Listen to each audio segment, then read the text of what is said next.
அடியேன் ஸ்ரீமதே ராமானுஜாய நமः.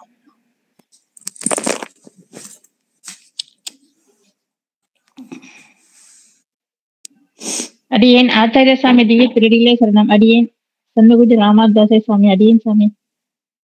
அடியேன் ஸ்ரீமதே ராமானுஜாய நமः.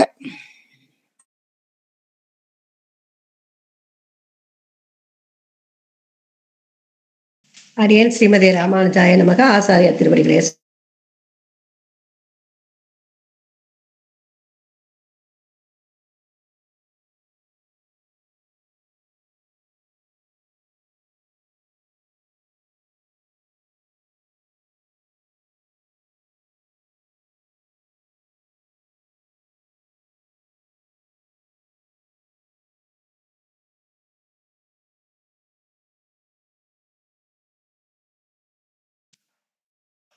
ஸ்ரீமதே ராமானுஜாய நமக.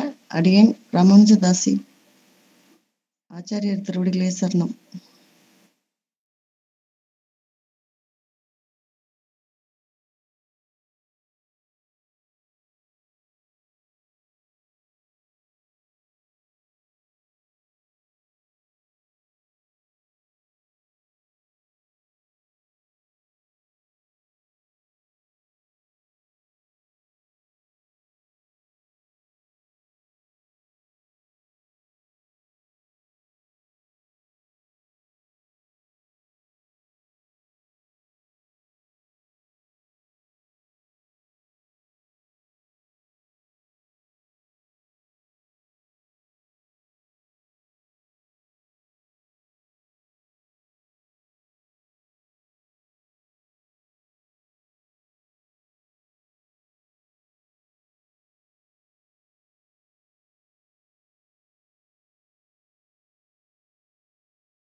அடியேன் சுவாமி ஸ்ரீமதே ராமானுஜாய நமக.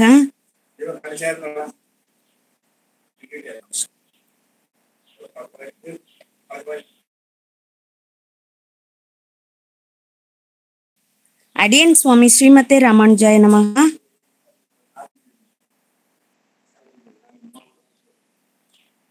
அடியேன் பேசுறது கேக்குதா? அடியேன்மா அடியேன் பேசுறது கேக்குதா? அடியேன்மா தேங்க்யூ தேங்க்யூ. அடியேன் சுவாமி ஸ்ரீமதே ராமானுஜாய ஸ்ரீமதே ராமானுஜாய நமக. கேட்கிறதா? கேக்குறது. மியூட்ல இருக்கு. சாந்திமா இருக்கீங்களா? சாந்தி நாராயணன் அம்மா. அடியேன் சுவாமி அடியேன் சுவாமி. அடியேன் சுவாமி ஒரு சின்ன எம்பெருமானார் ஜீயர் திருவடிகளே சரணம். எந்தை ராமானுஜமுனி திருமுத்தத்தை சேர்ந்த அனைத்து அடியார் குழாங்கள், பக்தர்கள், பாகவதர்கள் மற்றும் அனைத்து ஸ்ரீ வைஷ்ணவர்களுக்கும் அனந்த கோடி நமஸ்காரங்கள். இன்று நம்மிடையே உபன்யாசகர் ஸ்ரீ உவே அத்தங்கி ஸ்ரீனிவாசாச்சாரியார் இங்கு எழுந்தருளியுள்ளார். முதலில் சுவாமியின் திருப்பாத கமலின் தண்டன் சமர்ப்பித்து அவர்களை பற்றி ஒரு சில வார்த்தைகளை பேச அவரிடம் அனுமதி பெற்று விழைகிறேன். அடியேன் நமஸ்காரம் சுவாமி. ஸ்ரீ அத்தங்கி ஸ்ரீனிவாசாச்சாரியார் சுவாமிகள் 74 சிம்மாசனாதிபதி ஆச்சாரியர்களின் வம்சம். சுவாமி மணவாள மாமுனிகள் சிஷ்யர் ஏட்டு சிங்கராச்சாரியார் சுவாமியின் திருவம்சம். அவர் ஸ்ரீ உவே வேலுகுடி கிருஷ்ணன் சுவாமியிடமும் மற்றும் ஸ்ரீ உவே எம்.ஏ. வெங்கடகிருஷ்ணன் சுவாமியிடமும் காலட்சேபம் கேட்டுக்கொண்டும் இருக்கிறார். ஸ்ரீ பார்த்தசாரதி சுவாமி கோவிலில் உபய வேத கோஷ்டி சேவை கைங்கரியத்தில் ஈடுபட்டுள்ளார். மெட்ராஸ் யூனிவர்சிட்டியில் PhD பட்டப்படிப்பு பெற்றுள்ளார். சனாதன தர்மத்தில் பல்வேறு தலைப்புகளில் உபன்யாசங்களை வழங்கி வருகிறார். சுவாமியின் திருப்பாத கமலங்களில் அடிவீச்சு விண்ணப்பம் செய்து தேவ பெருமாளின் 6 வார்த்தைகள் என்ற தலைப்பில் உபன்யாசம் சாதித்து அருளுமாறு பிரார்த்தித்து அமைகிறேன். சுவாகதம் சுவாமி, சுஸ்வாகதம். நமஸ்காரம். ஸ்ரீமதே ராமானுஜாய நமக. அடியேன்.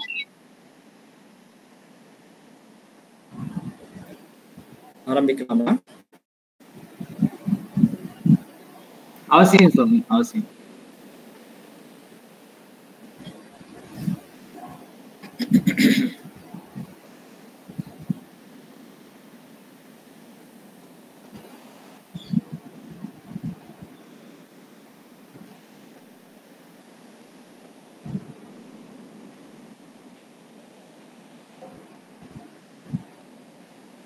श्रीमते रामानुजाय नमः। श्रीशैलेश दयापात्रं दीभक्त्यादि गुणार्णवं यतीन्द्र प्रवणं वंदे रम्य जामातरं मुनिं लक्ष्मीनाथ समारंभां नाथयामुन मध्यमाम् अस्मदाचार्य पर्यन्तां वंदे गुरुपरंपरां यो नित्यम् अच्युत पदाम्बुज युग्मरुक्म व्यामोहद स्तुतितराणि तृणाय मेने अस्मद्गुरोर्भगवतोस्य दयैकसिन्धोः रामानुजस्य चरणौ शरणं प्रपद्ये। माता पिता युवतयस्तनया विभूतिः सर्वं यदेव नियमेन मदन्वयानाम् आद्यस्य न कुलपतेर्वकुलाभिरामं श्रीमत्तदङ्घ्रियुगलं प्रणमामि मूर्ध्ना। भूतं शरश्च महदाह्वय भट्टनाद श्रीभक्तिसार कुलशेखर योगिवाहान् भक्ताङ्घ्रिरेणु परकाल यतीन्द्रमिश्रान् श्रीमत्पराङ्कुशमुनिं प्रणतोऽस्मि नित्यम्। श्रीमत्काञ्ची मुनिं वन्दे कमलापति नन्दनं वरदाङ्घ्रि सदासङ्ग रसायन परायणं देवराज दयापात्रं श्रीकाञ्ची पूर्णमुत्तमं रामानुज मुनेर्मान्यं वन्देहं सज्जनाश्रयम्। ஸ்ரீயப்பதியான எம்பெருமானுடைய அடியவர்கள், பாகவதர்கள், பாகவதோத்தமர்கள் கூடியிருக்கக்கூடிய இந்த குழுவிற்கு முதற்கனடியனுடைய பிரணாமங்களை தெரிவித்துக் கொள்கிறேன். இன்றைய தினம் ஒரு சுபமான தினம். மாசி மாசத்து மிருகசீரிஷ நட்சத்திரம். ஸ்ரீ காஞ்சி பூர்ணர் என்ன திருநாமம் கொண்டிருக்கக்கூடிய திருக்கச்சி நம்பிகள் எனும் ஆச்சாரியருடைய திருநக்ஷத்திரம். மாசி மாசம் என்கிற இந்த மாசமே ரொம்ப விசேஷமானது. இதற்கு முன்னாடி இருக்கக்கூடிய மாசங்கள் மார்கழி, தை, அது நல்ல பனிக்காலம். நிறைய பனி பொழிந்து எல்லா அந்த செடி கொடிகள் அதுல இருக்கக்கூடிய அந்த அந்த காஞ்ச அந்த இலைகளை எல்லாம் இப்ப இந்த பனி காலத்துல எல்லாம் உதிர்ந்து போய்விடும். இனி மேற்கொண்டு துளிர்க்கணும். இனி மேற்கொண்டு தான் வெயில் தொடங்க போகிறது. இப்ப பனிப்பொழிவு இந்த மாசி மாசத்துல சற்று குறையும். பனி குறைந்து அடுத்து வெயில் தொடங்கக்கூடிய, கோடை தொடங்கக்கூடிய ஒரு காலம். இனிமே பங்குனி மாசம், சித்திரை மாசம்லாம் நல்ல வெயில் அடிக்கும். அப்போ ஒரு நடுவான ஒரு காலம். இனி மேற்கொண்டு செடிகள் எல்லாம் நல்லா துளிர்த்து புதுசா அதனுடைய துளிர்கள் நிறைய இலைகள் விட்டு புஷ்பம், அந்தந்த பூக்கள் பூக்க வேண்டிய அந்த காலம் இனி தொடங்கி மல்லிகை, முல்லை முதலான எல்லா புஷ்பங்களும் இனி நிறைய பூக்க ஆரம்பிக்கும். நல்ல நறுமணம் வீசும் வசந்த ருத்து அது இனி மேற்கொண்டு வரப்போகிறது. அதனுடைய ஒரு முன்னோட்டமாகவே இந்த காலம் அமைந்திருக்கிறது. அப்படிப்பட்ட இந்த மாசி மாசத்திலே மிருகசீரிஷ நட்சத்திரத்திலே திருக்கச்சி நம்பிகள் எனும் ஆச்சாரியர் அவதரித்திருக்கிறார். இப்ப இந்த மாசத்துக்கு உண்டான அந்த பண்புகள் எல்லாம் இவரிடத்திலையும் அமைந்திருக்குன்னு பார்க்கலாம். இவ்வாச்சாரியர் இவர் அவதரித்து இந்த சம்பிரதாயத்திற்கு ஒரு புத்துணர்வு கொடுத்தார் என்றே சொல்லலாம். ஏன்னா இதற்கு முன்னாடி இவர் அவதரிப்பதற்கு முன்பாக பலருக்கும் இந்த அர்த்தங்கள் போய் கிட்டினவா, எல்லாருக்கும் ஸ்ரீ வைஷ்ணவ சம்பிரதாயம் தெரிந்து நிறைய அது பரவி இருந்ததான்னு பார்த்தால் யாரோ சிலருக்குத்தான் பரவி இருந்தது. நாதமுனிகள் தொடக்கமாக ஆச்சாரியர்கள் அவர்கள் ஓரான் வழியாக உபதேசித்தார்கள். ஒவ்வொருத்தரிடத்திலேயே அர்த்தங்களை பெற்று தங்களுக்குன்னு சில சிஷ்யர்கள், சீடர்களை கொண்டு அவர்களுக்கு உபதேசித்து கொண்டு இருந்தார்கள். ஆனா திருக்கச்சி நம்பிகள் அவர்தான் ஒரு முக்கியமான பாலமாக இருந்து ஜெகதாச்சாரியர் என்று இன்றைக்கு நாம் கொண்டாடக்கூடிய சுவாமி ராமானுசருக்கே ஆச்சாரிய சம்பந்தத்தை பெற்றுக் கொடுத்தவர் திருக்கச்சி நம்பிகள் என்று முக்கியமாக நாம் கொள்ள வேண்டும். ஆளவந்தார் எனும் ஆச்சாரியர் நாதமுனிகளுடைய திருப்பேரனார். ஆடி மாசத்து உத்தராட நட்சத்திரத்திலே காட்டுமன்னார் கோயில் என்னும் திவ்ய கஷேத்திரத்திலே அவதரித்தார். அந்த ஆளவந்தார் எனும் ஆச்சாரியர் தமக்கு பின்பு இந்த சம்பிரதாயத்தை நன்கு நிர்வகிக்க வேண்டும். மேலும் நாதமுனிகள் மூலமாக கொண்டு வரப்பட்ட இந்த சம்பிரதாயம் அவர் மூலமாக தமக்கு கிட்டிய அந்த பவிஷ்யதாச்சாரியன் என்னும் ஆச்சாரியருடைய திருமேனி, இந்த சரித்திரத்தை அனைவரும் கேள்விப்பட்டிருக்கலாம். மதுரகவியாழ்வார் நம்மாழ்வாருடைய திருமேனியை பெற்றார். அதற்கு முன்பாக பவிஷ்யதாச்சாரியன் என்று சுவாமி ராமானுசருடைய அந்த திருமேனியை எப்பொழுதோ ஆழ்வார் காலத்திலேயே பெற்றுவிட்டார். அது வழி வழியாக ஒவ்வொருத்தரிடத்திலேயாக இறுதியாக நாதமுனிகள் அவருடைய சிஷ்யர் உய்ய கொண்டார், மணக்கால் நம்பி என்ன அவர் இந்த பரம்பரையில ஆளவந்தாரிடத்திலே சேர்ந்து அவரும் திருவாராதனம் செய்து கொண்டு வருகிறார். அந்த பவிஷ்யதாச்சாரியன் அவர் அவதரித்து விட்டார். அவர் யார் என்று பார்ப்பதற்குத்தான் காஞ்சிபுரத்திற்கு அவர் பேரருளாள பெருமாள் கோவில் என்ன சொல்லக்கூடிய அந்த திவ்யதேசத்திற்கு எழுந்தருளினார். அங்கு வந்து இளையாழ்வார் என்ற திருநாமத்தோடு யாதவ பிரகாஷரிடத்திலே பாடங்கள், அதாவது அத்வைத அந்த சம்பிரதாயத்தை பத்தின பாடம், வேதாந்தத்துக்கு அத்வைத சித்தாந்தத்தின்படி எப்படி அர்த்தங்கள் விளக்கப்படுகிறது என்பதைத்தான் யாதவ பிரகாஷர் என்னும் குரு அவருக்கு சொல்லி கொடுத்து கொண்டிருந்தார். அதையெல்லாம் அங்கே அவர் வாசித்து கொண்டிருந்தார் அந்த பாடசாலையிலிருந்து. அப்ப அவருடைய அந்த பிரபாவத்தை கேள்விப்படுகிறார்.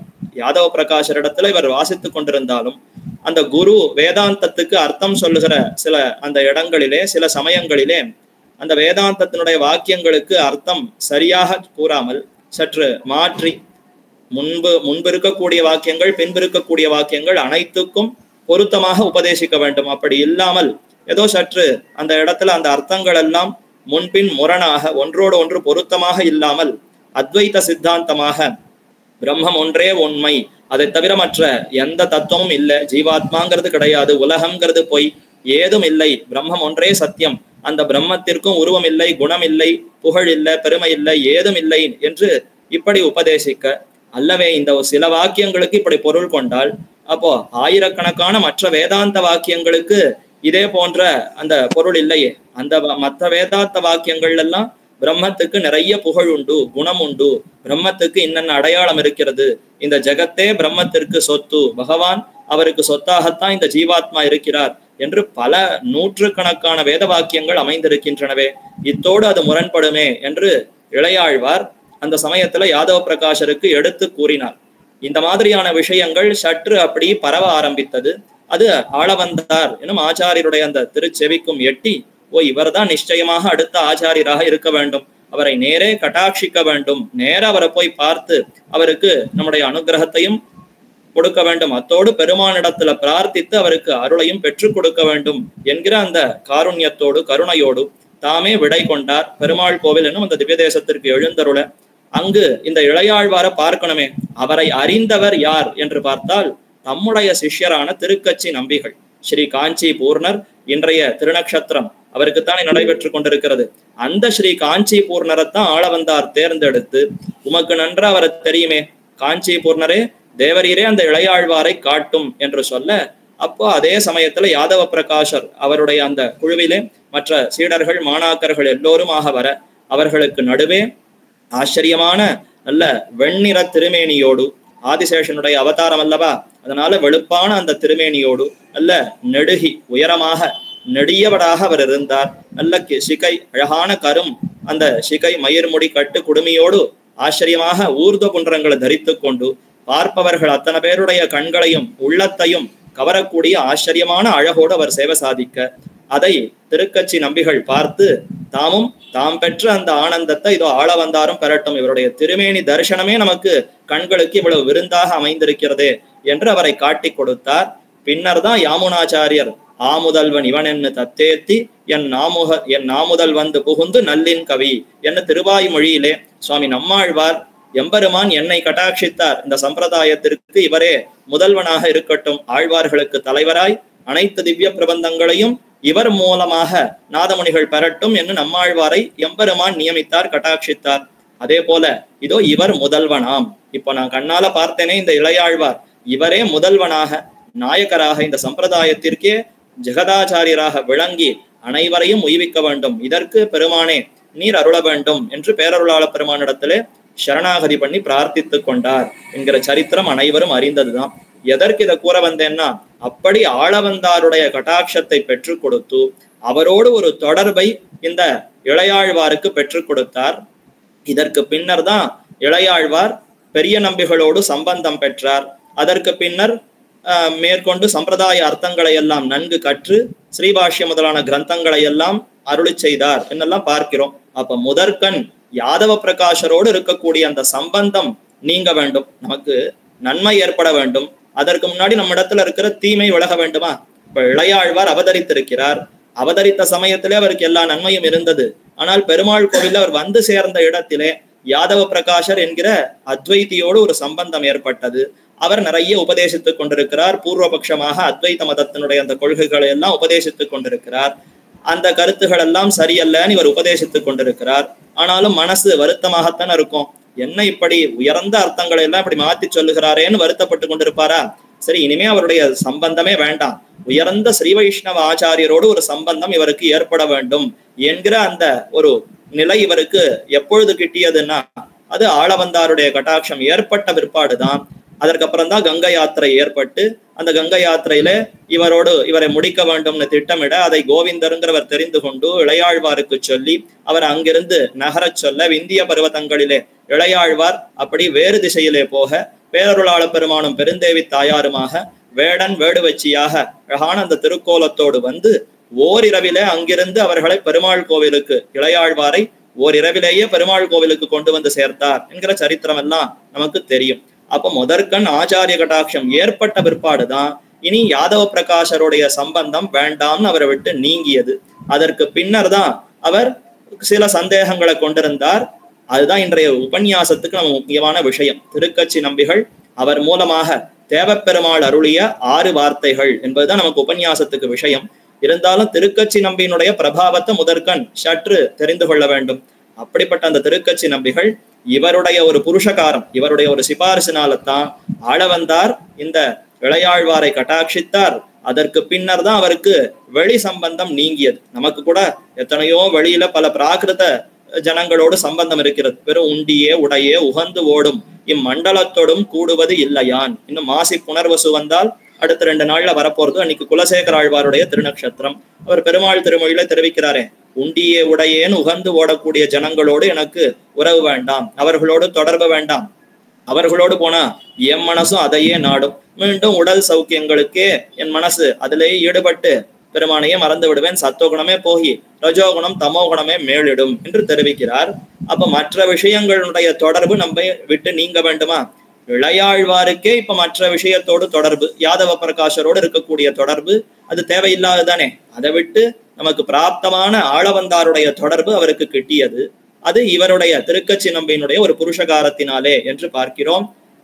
அதாவது ராமானுஜருடைய பெருமை என்னன்னா, அவருடைய திருமுடி சம்பந்தத்தினாலதான் முற்பட்ட ஆச்சாரியர்களும் உஜ்ஜீவனம் அடைந்தனர். அவருடைய திருவடி சம்பந்தத்தால தான் பிற்பட்ட ஆச்சாரியர்களும் உஜ்ஜீவனம் அடைந்தனர் என்றே பார்க்கிறோம்.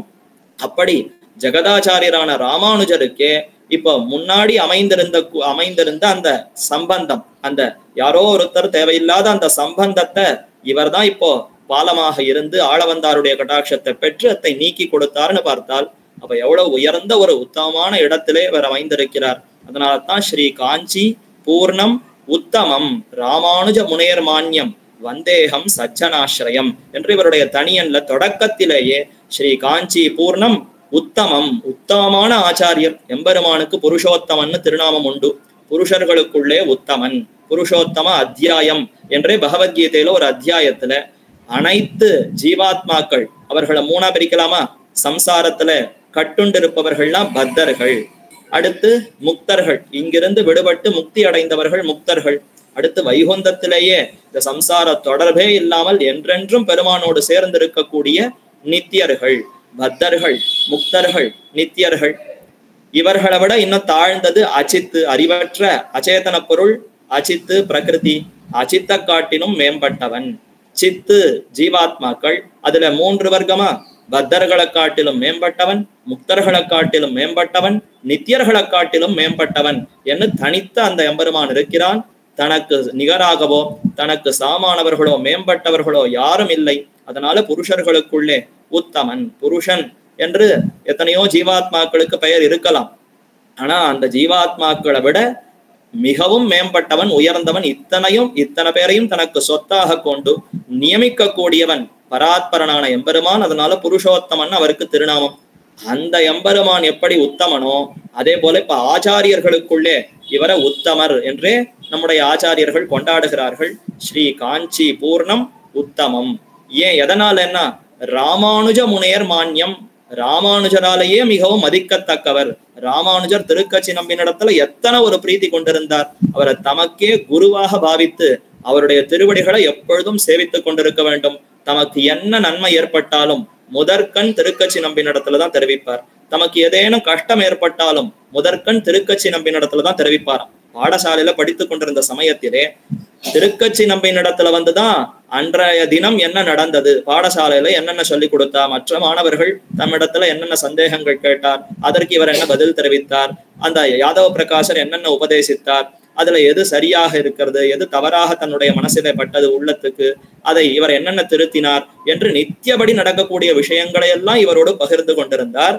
இவரை ஒரு நண்பனை போல பாவித்தார்னு கொள்ளலாம். அல்லது தன்னுடைய தாயார் தகப்பனாரை விட்டுட்டு தனியா பாடசாலைக்கு இங்க வந்திருக்காரா, அவதரித்தது ராமானுஜர், அது ஸ்ரீபெரும்புதூர்ல.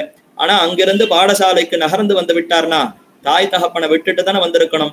அவர்களை தாயா தகப்பனா விட்ட சமயத்துல இப்ப யாரை இவர் தாய் தகப்பனா பற்றி இருந்தார்னா அது திருக்கச்சி நம்பிகளையே உற்ற தாயாகவும் பெற்ற தாயாகவும் வளர்த்த தந்தையாகவும் பாவித்தார் என்னே கொள்ளலாம்.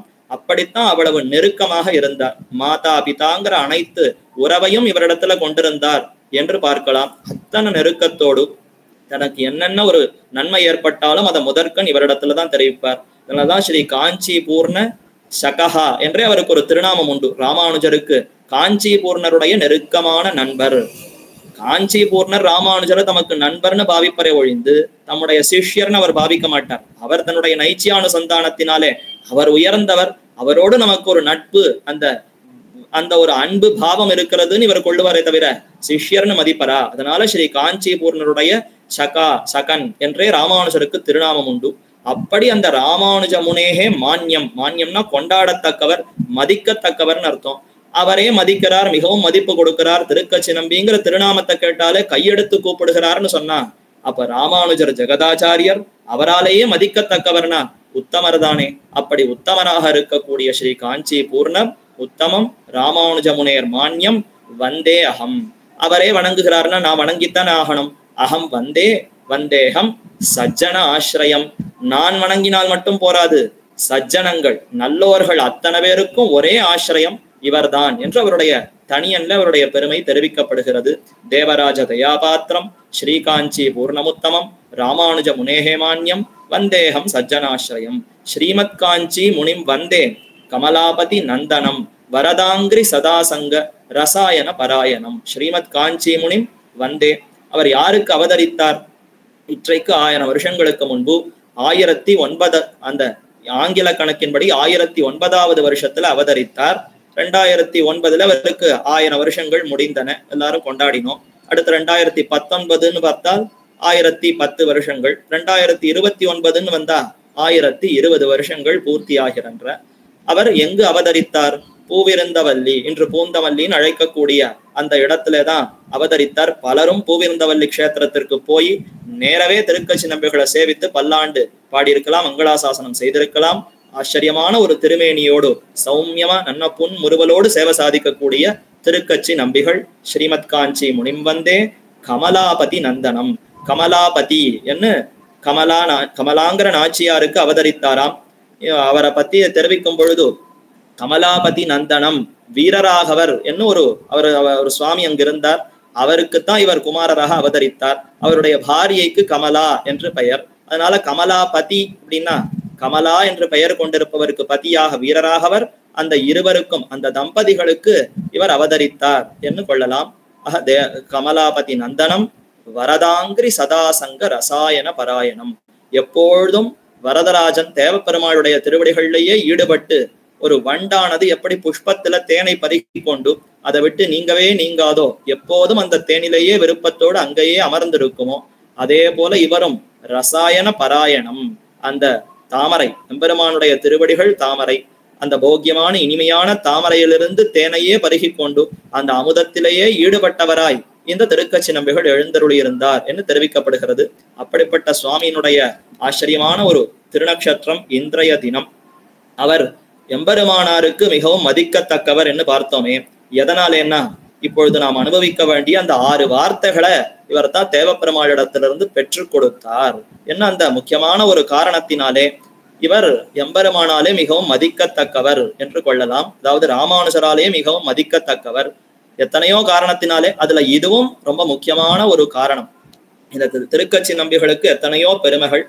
மணவாள மாமுனிகள் தம்முடைய தேவராஜ மங்களத்துல தெரிவிக்கும் பொழுது ஸ்ரீகாஞ்சி பூர்ண மிஸ்ரேன பிரீத்யா சர்வாபிபாஷினே அதீத அர்ச்சா விவஸ்தாய ஹஸ்தியத்ரீஷாய மங்களம் என்று தேவப்பெருமாளுக்கு பல்லாண்டு பாடுகிறார்.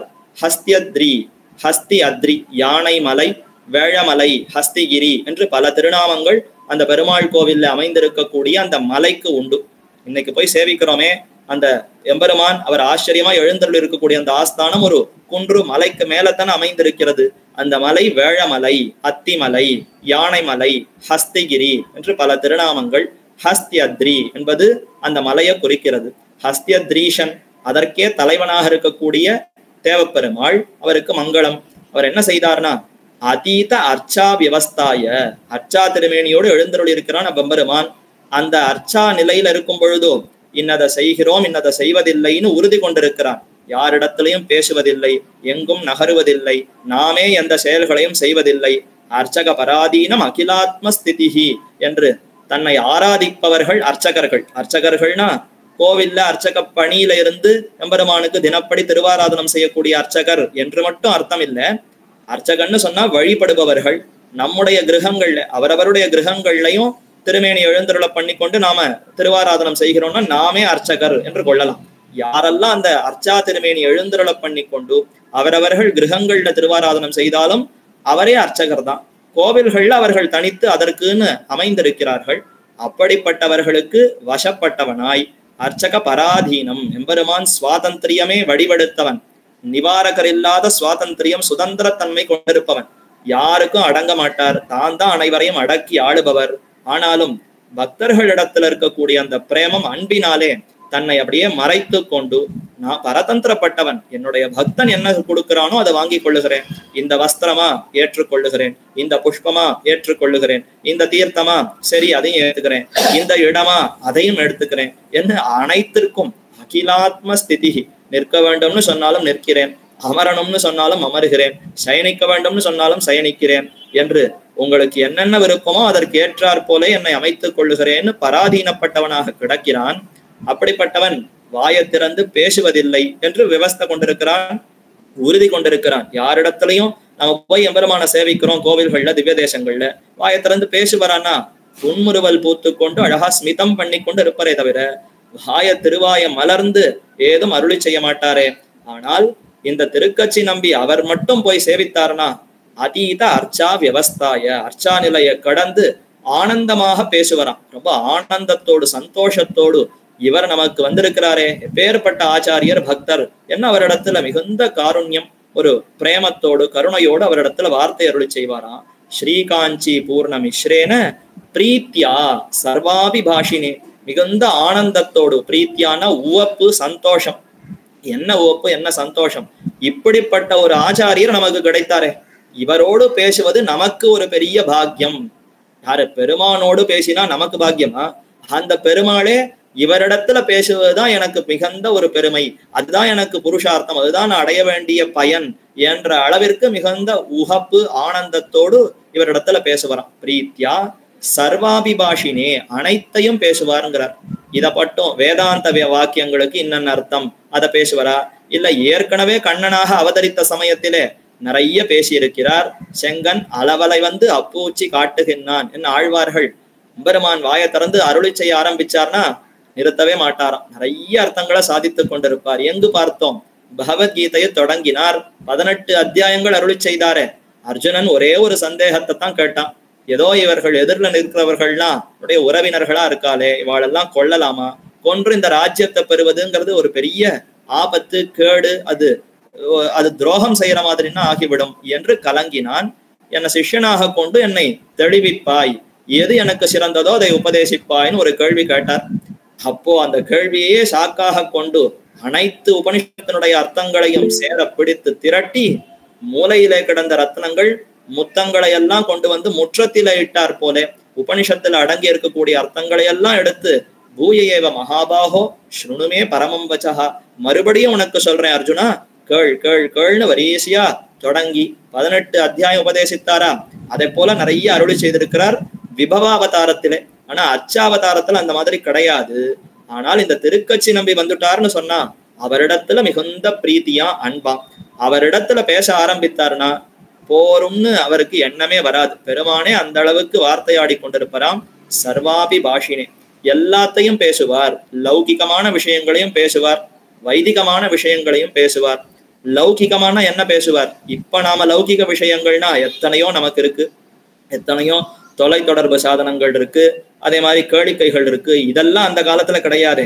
1000 வருஷத்துக்கு முன்னாடி இத்தனை மின் வசதி உண்டா, இத்தனை போக்குவரத்து வசதிகள் உண்டா, இத்தனை தொலைத்தொடர்பு வசதிகள் உண்டா? ஏதும் இல்லாத அந்த சமயத்திலே அப்ப லௌகிக விஷயம்னா என்ன இருக்கும்?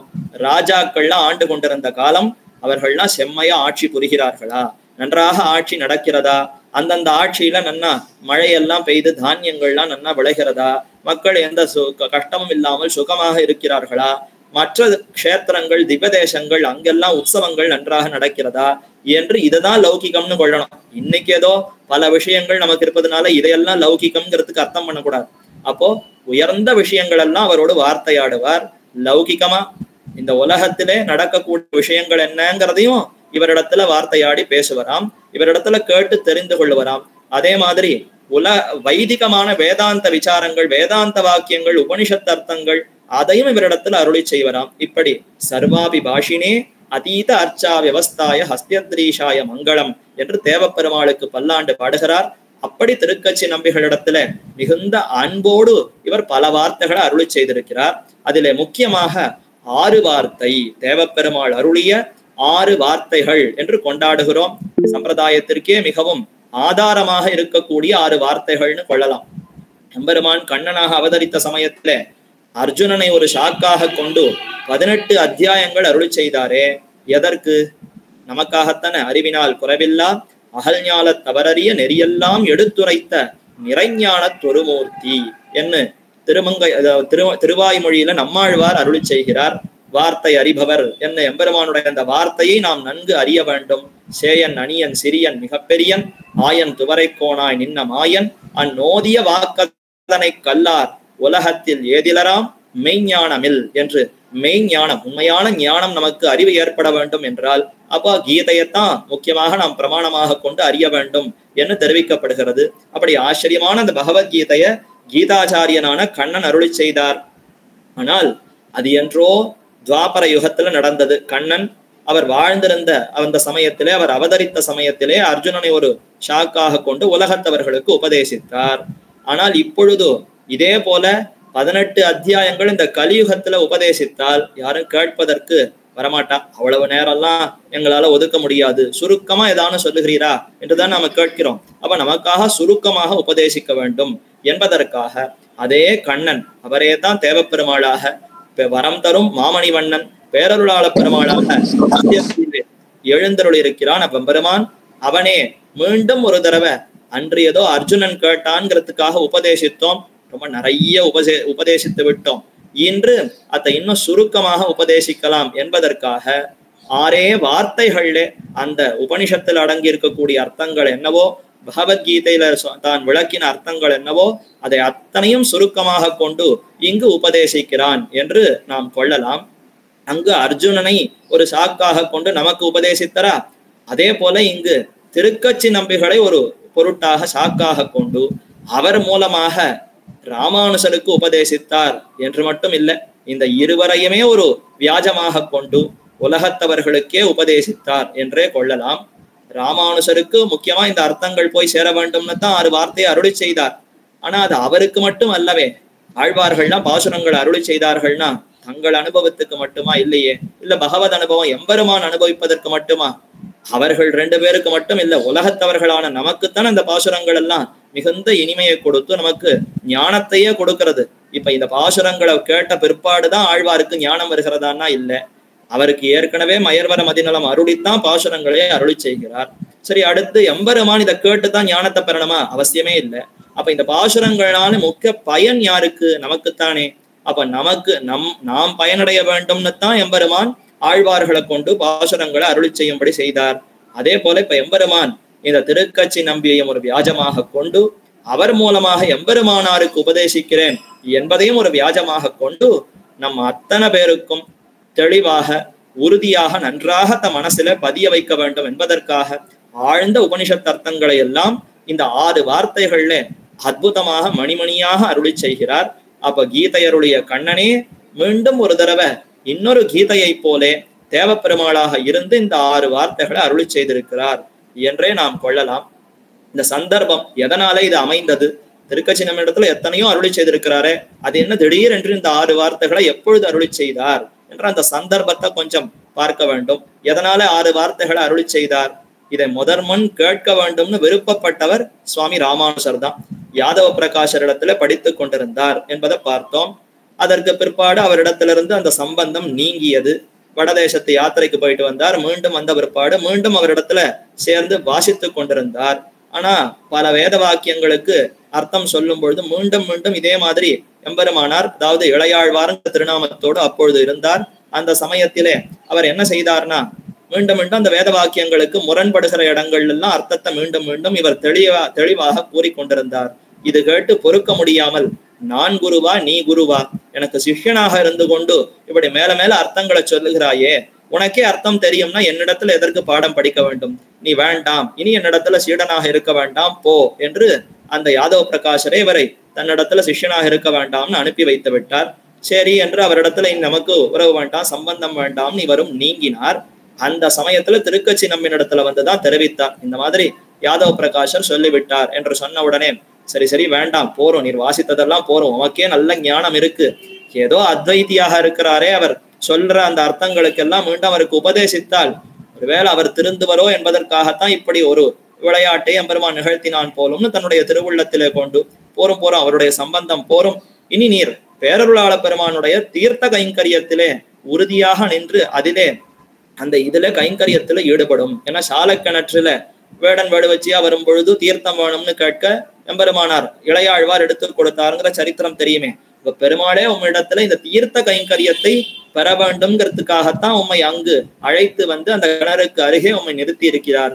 அதனால தினப்படி இனி பெருமானுக்கு திருமஞ்சனத்திற்கு உண்டான தீர்த்தம், திருவாராதனத்துக்கு உண்டான தீர்த்தத்தை நீர் கொண்டு வந்து சமர்ப்பிக்க வேண்டும், இந்த கைங்கரியத்துல ஈடுபடும் என்று அந்த ஹிதத்தை இவர் தான் தெரிவித்தார். தமக்கு நண்பனாக ரொம்ப நெருக்கமான ஒரு அந்த இளையாழ்வாரை பார்த்து அன்போடு இவர் இப்படி நியமிக்க அவரும் அந்த தீர்த்த கைங்கரியத்துல ஈடுபட்டு கொண்டிருந்தார். பின்னர் யோசிக்கிறார், சரி வாஸ்தவம், இப்ப நாம கைங்கரியத்துல ஈடுபடுகிறோம், ஆனா நமக்கு ஒரு ஆச்சாரியனுடைய சம்பந்தம் வேண்டுமே என்ன அவர் ஆசைப்பட்டார். சதாச்சாரியன், நல்ல ஸ்ரீ வைஷ்ணவ சம்பிரதாயத்துல வந்த சதாச்சாரிய சம்பந்தம் நமக்கு வேண்டுமே. ஏன்னா ஆச்சாரிய சம்பந்தம் இல்லாமல் பெருமானுடைய கைங்கரியம்னு சொன்னாலும் அது ஒன்றும் சிறந்ததில்லை. எம்பெருமானே நம்ம இடத்துல எப்ப மகிழ்வார்னா ஆச்சாரிய சம்பந்தம் இருக்கும் பொழுதுதான் மகிழ்வார். எல்லாம் உதாரணம் பல பேருக்கும் தெரிந்திருக்கலாம்.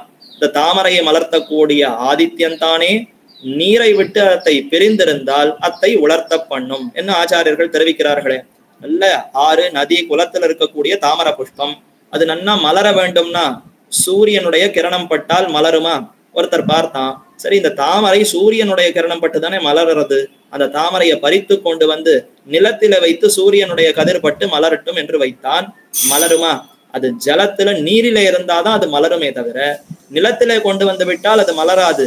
அந்த எந்த சூரியன் நீரோடு சேர்ந்திருந்த அந்த தாமரையை மலர்த்தித்தோ அதே சூரியன் நிலத்துல இருக்கக்கூடிய இந்த தாமரையை வாடச் செய்யும். இது அப்படியே உலர்த்தி விடுமா? ஐயோ சூரியன் தானே இந்த தாமரையை மலர்த்தோம் அப்படின்னு பார்த்தோம், அதுவே உலர்த்தி விட்டது. என்ன காரணம்? ஜலத்துல இருக்கணும், ஜலத்துல இருந்தாதான் இந்த சூரியனானது இந்த தாமரையை மலர்த்தும். சரி, ஜலத்திலேயே வைத்து விட்டு சூரியனே இல்லாமல் தாமரை மலருமா? அப்படியும் மலராது. அப்ப ஜலத்திலே நீருடைய தொடர்போடு இந்த தாமரை இருக்க வேண்டும். அதே சமயத்துல ஆதித்யனாலத்தான் மலர்த்தப்படும். ஆதித்யனை போலத்தான் எம்பெருமான், ஜீவாத்மாவை போலத்தான் தாமரையை போலதான் இந்த ஜீவாத்மா. ஒவ்வொரு ஜீவாத்மாவும் தாமரையை போலதான ஹிருதய கமலம் என்று நம்முடைய இந்த உடலுக்குள்ள இருக்கக்கூடிய ஹிருதயம், அந்த இதயமே ஒரு தாமரை வடிவத்துல இருக்கு. அதற்குள்ளதான் அந்த ஆத்மாவானது இருக்கிறது, அதற்குள்ளதான் பரமாத்மா இருக்கிறார் என்றுதான உபனிஷத்தெல்லாம் தெரிவிக்கிறது. அப்போ ஹிருதய கமலம், ஹிருதயம் தாமரை, அந்த தாமரை இப்ப எம்பெருமான் ஆதித்யனான எம்பெருமான் மலர்த்த வேண்டும் என்றால் அப்போ அது ஜலத்தோடு தொடர்பு கொண்டிருக்க வேண்டும், நீரோடு தொடர்பு கொண்டிருக்க வேண்டும். அது எந்த நீர்? ஆச்சாரியனாகிற குளிர்ந்த தண்ணீரோடு இந்த ஜீவாத்மா தொடர்பில இருக்க வேண்டும். அப்படி இருந்தால்தான் ஆதித்யனான அந்த கண்ணன், அந்த எம்பெருமான் ஜீவாத்மாவான இந்த தாமரையை மலர்த்துவார். ஆச்சாரியராகிற நீரோடு நமக்கு தொடர்பில்லை என்றால் மலர்த்த மாட்டார், உலர்த்தி விடுவார். அதனால இப்போ இளையாழ்வார் சிந்திக்கிறார், நமக்கும் ஒரு சதாச்சாரிய சம்பந்தம் வேண்டுமே. இதோ இருக்கிறாரே திருக்கச்சி நம்பிகள், இவரையே ஆசிரயித்து விடலாம் என்று அவரிடத்துல பிரார்த்தித்தார். ஆனால் இவரத்தை மறுத்துட்டார். கூடவே கூடாது, அடியேன் அதற்கு தகுதியானவன் அல்ல, அதற்கு முன்னமேயே அந்த பரம்பரையிலே வந்திருக்க வேண்டும், அந்த பரம்பரையில இருக்கக்கூடிய ஆச்சாரியர்களைத்தான் நீர் பற்ற வேண்டுமே தவிர தனித்து இருக்கக்கூடிய அடியனை பற்றக்கூடாது. அடியனுக்கே ஆச்சாரியர் இருக்கார், அவருடைய தொடர்பு தான் உமக்கும் வேண்டும், அதனாலே அடியனை பற்றுவது உமக்கு சிறந்ததல்ல என்ன அத்தை தவிர்த்து விட்டார். சரி, இவரை பற்ற முடியவில்லைன்னா என்னதான் செய்யறது? யாரான ஒரு ஆச்சாரியரை பற்ற வேண்டும். அப்பொழுது யாமுனாச்சாரியர் எழுந்தருள் இருந்த காலம்தான். ஆனால் அவருக்கு பல சிஷ்யர்கள், எத்தனையோ சிஷ்யர்கள் ஆளவந்தாருக்கு, அதுல முக்கியமாக பல சீடர்கள் இருந்தார்கள். அந்த சிஷ்யர்களுக்குள்ளே எந்த சிஷ்யனை பற்றுவது, ஆளவந்தாருடைய சிஷ்யர்களுக்குள்ளே எந்த சிஷ்யரை பற்றுவது என்று பார்த்தார். ஆளவந்தார் உடைய சிஷ்யர், அதாவது பெரிய நம்பிகள், அவர்தான் ஆளவந்தார் அந்த பெரிய நம்பிகளையே அனுப்பி இந்த இளையாழ்வார ஒரு தடவை தன்னிடத்துல நேர அழைத்து கொண்டு வா என்று இதுவும் ஒரு சரித்திரம் நடந்தது. இப்படி தேவப்பெருமாளிடத்துல இளையாழ்வார் கைங்கரியம் செய்து கொண்டிருந்த அதே சமயத்திலே திருவரங்கத்துல இந்த செய்தி போனது. யாதவ பிரகாஷருடைய சம்பந்தத்தை விட்டு இப்போ நகர்ந்து விட்டார், அவரோடு தொடர்பிலே இல்லை இளையாழ்வாருங்கிற செய்தி ஆளவந்தாருக்கு போக, சரி சரி அப்ப இதுதான் தக்க சமயம், நீர் அந்த இளையாழ்வாரை இங்கு அழைத்து கொண்டு வர வேண்டும் என்று பெரிய நம்பிகளைத்தான் ஆளவந்தார் நியமித்திருந்தார். அதே மாதிரி பெரிய நம்பிகளும் காஞ்சிக்கு விடை கொண்டு, பெருமாள் கோவிலுக்கு விடை கொண்டு அவரை அழைத்து வந்த இளையாழ்வாரை அழைத்து வர, அந்த சமயத்துல தான் ஆளவந்தார் பராமரித்து விடுகிறார். அவருடைய விமல சரம திருமேனியை சேவிக்கிறார். சேவித்தவர் கண்டு அலற்றுகிறார், யோகோ இப்படிப்பட்ட ஆச்சாரிய சம்பந்தத்தை இழந்தேனே, இன்னும் சற்று முன்னாடி வந்திருந்தா அவரோடு சேர்த்து அவரை சேவித்து அவருடைய கட்டாட்சத்தை நேரடியாக பெற்றிருக்கலாம், 2 வார்த்தை அவரிடத்திலிருந்து நேரடியாக பெற்றிருக்கலாமே, அத்தை இழந்தோமே என்று மிகவும் வியாக்குலப்பட்டு வருத்தப்பட்டு, திருவரங்கனுடைய சேவை விட வேண்டாம், திருவரங்கம் வரைக்கும் வந்து இப்படிப்பட்ட ஒரு அனர்த்தம் தான் நமக்கு ஏற்பட்டது, இவரே நமக்கு கிடைக்கலன்னா இனி மேற்கொண்டு உள்ள இருக்கக்கூடிய எம்பெருமான சேவித்து என்ன பயன், வேண்டாம் என்று மீண்டும் பெருமாள் கோவிலுக்கே திரும்பி விட்டார். இது நடந்தது. இப்ப ஆளவந்தார் பரம் வைத்த பிற்பாடு நிறைய அவர்களுக்கு ஆளவந்தாருக்கு சிஷ்யர்கள் உண்டு. அதுல பிரதானமாக பல சிஷ்யர்கள் பெரிய நம்பிகள், பெரிய திருமல நம்பிகள், திருக்கோஷ்டி நம்பிகள், திருமாலையாண்டான், திருவரங்க பெருமாள் அரையர், இப்படி பல சிஷ்யர்களா, இவர்களுக்குள்ள யாரை பற்றுவது என்னதான் இப்போ அவருக்கு ஒரு சந்தேகம் ஏற்பட்டது. இது மட்டும் அல்லாது அவர் காலத்தில இளையாழ்வார் அவர் அந்த சமயத்திலே 1000 வருஷத்துக்கு முன்னாடி நீங்க அந்த சூழ்நிலையை இப்ப சற்று யோசித்து பார்க்க வேண்டும். இந்த தொலைத்தொடர்பு வசதிகள் ஏதும் இல்லை, புஸ்தகம் அச்சு கருவிகள் நிறைய புஸ்தகங்களோ அதுவும் ஏதும் கிடையாது, மின் வசதி கிடையாது, இந்த மாதிரி அடிக்கடி சட்டுன்னு போயிட்டு வர்றதுக்கு போக்குவரத்து வசதிகள் கிடையாது. முதல்ல மக்கள் தொகையே ரொம்ப குறைச்சல், 130 கோடி ஜனங்கள், இத்தனை பேர் இருந்தோமா, அப்படியும் கிடையாது, எல்லாமே குறைச்சல், ஏதும் வசதிகள் அற்று. ஒரு இடத்துல ஏதாவது நடந்ததுன்னா அது அடுத்த இடத்துல போய் தெரியறதுக்கே பல நாட்கள் பிடிக்கும், பல மாசங்கள் கூட பிடிக்கும். அப்படிப்பட்ட ஒரு காலம். அந்த காலத்தில எது நிறைய மலிந்து காணப்பட்டதுன்னா அத்வைத மதம். அந்த அத்வைத மதம் சங்கராச்சாரியராலே பரப்பப்பட்ட மதம். சங்கரர் அவர் பரப்பின மதம் அத்வைத மதம்.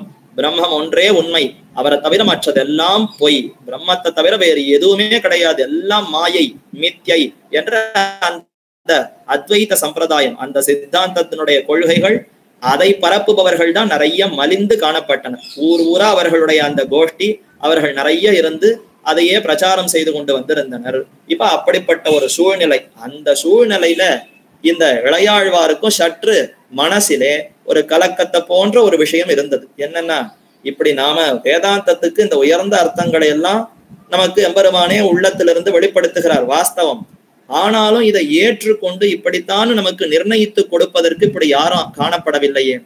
இந்த அர்த்தங்கள், அதாவது இளையாழ்வார் இப்ப அந்த வேதாந்த கருத்துகள், யாதவ பிரகாசர் சொன்ன கருத்துகளுக்கு மீறி இவர் கருத்துக்களை சொல்லியிருக்காரா, இதுதான் இந்த வேதாந்தத்துக்கு சரியான அர்த்தம் என்பதை நிர்ணயித்து கொடுக்குமா போலே நல்ல தக்க ஆதாரங்கள் வேண்டும்.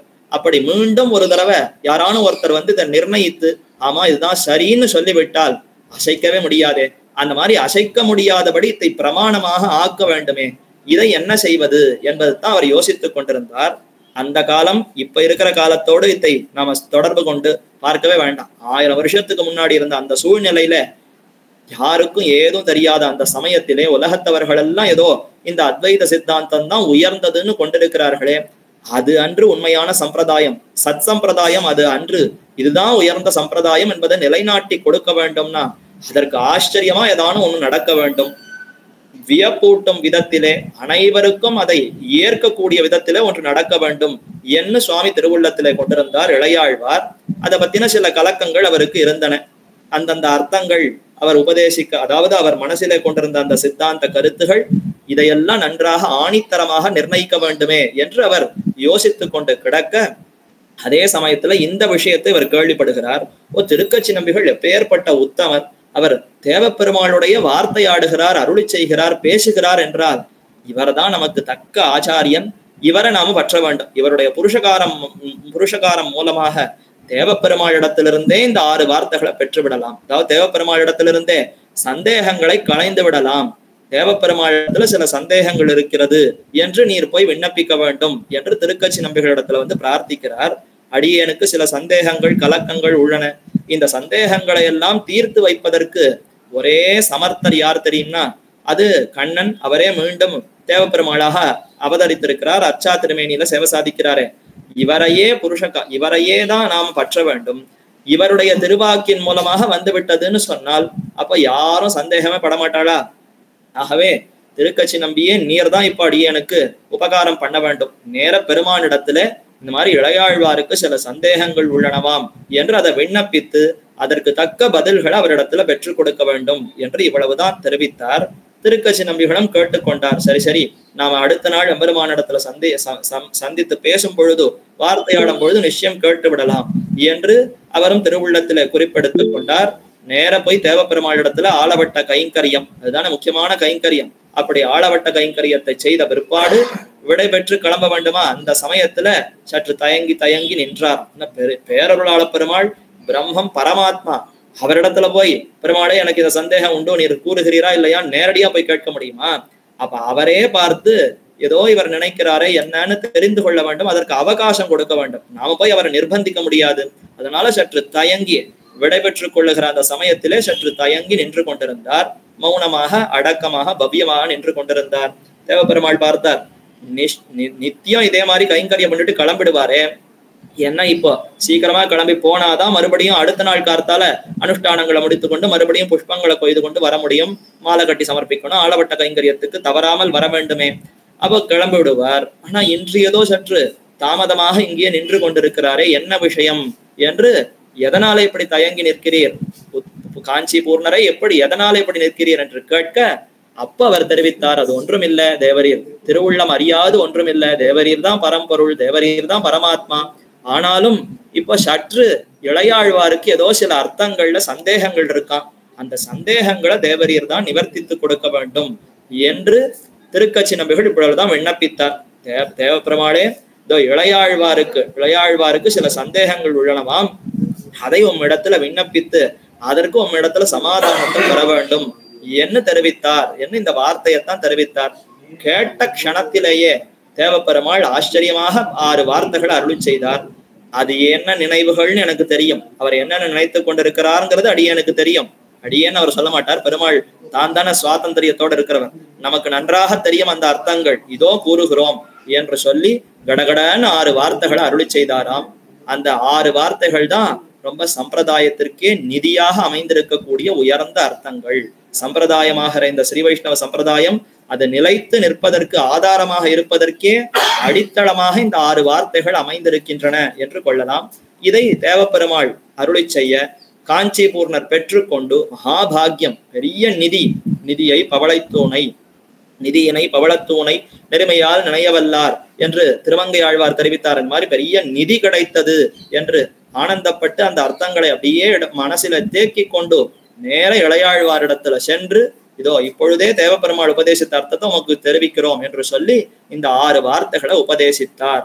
அந்த 6 வார்த்தைகளை கேட்ட பிற்பாடு சந்தேகமே இல்லை, கலக்கமே இல்லை, நிச்சயம் இவர் அருளி செய்த அத்தனையும் அப்படியே ஏற்றுக்கொண்டு அதன்படியே ஒழுகி நடப்போம் என்று மேற்கொண்டு இளையாழ்வார் அப்படியே அனுஷ்டித்தார்.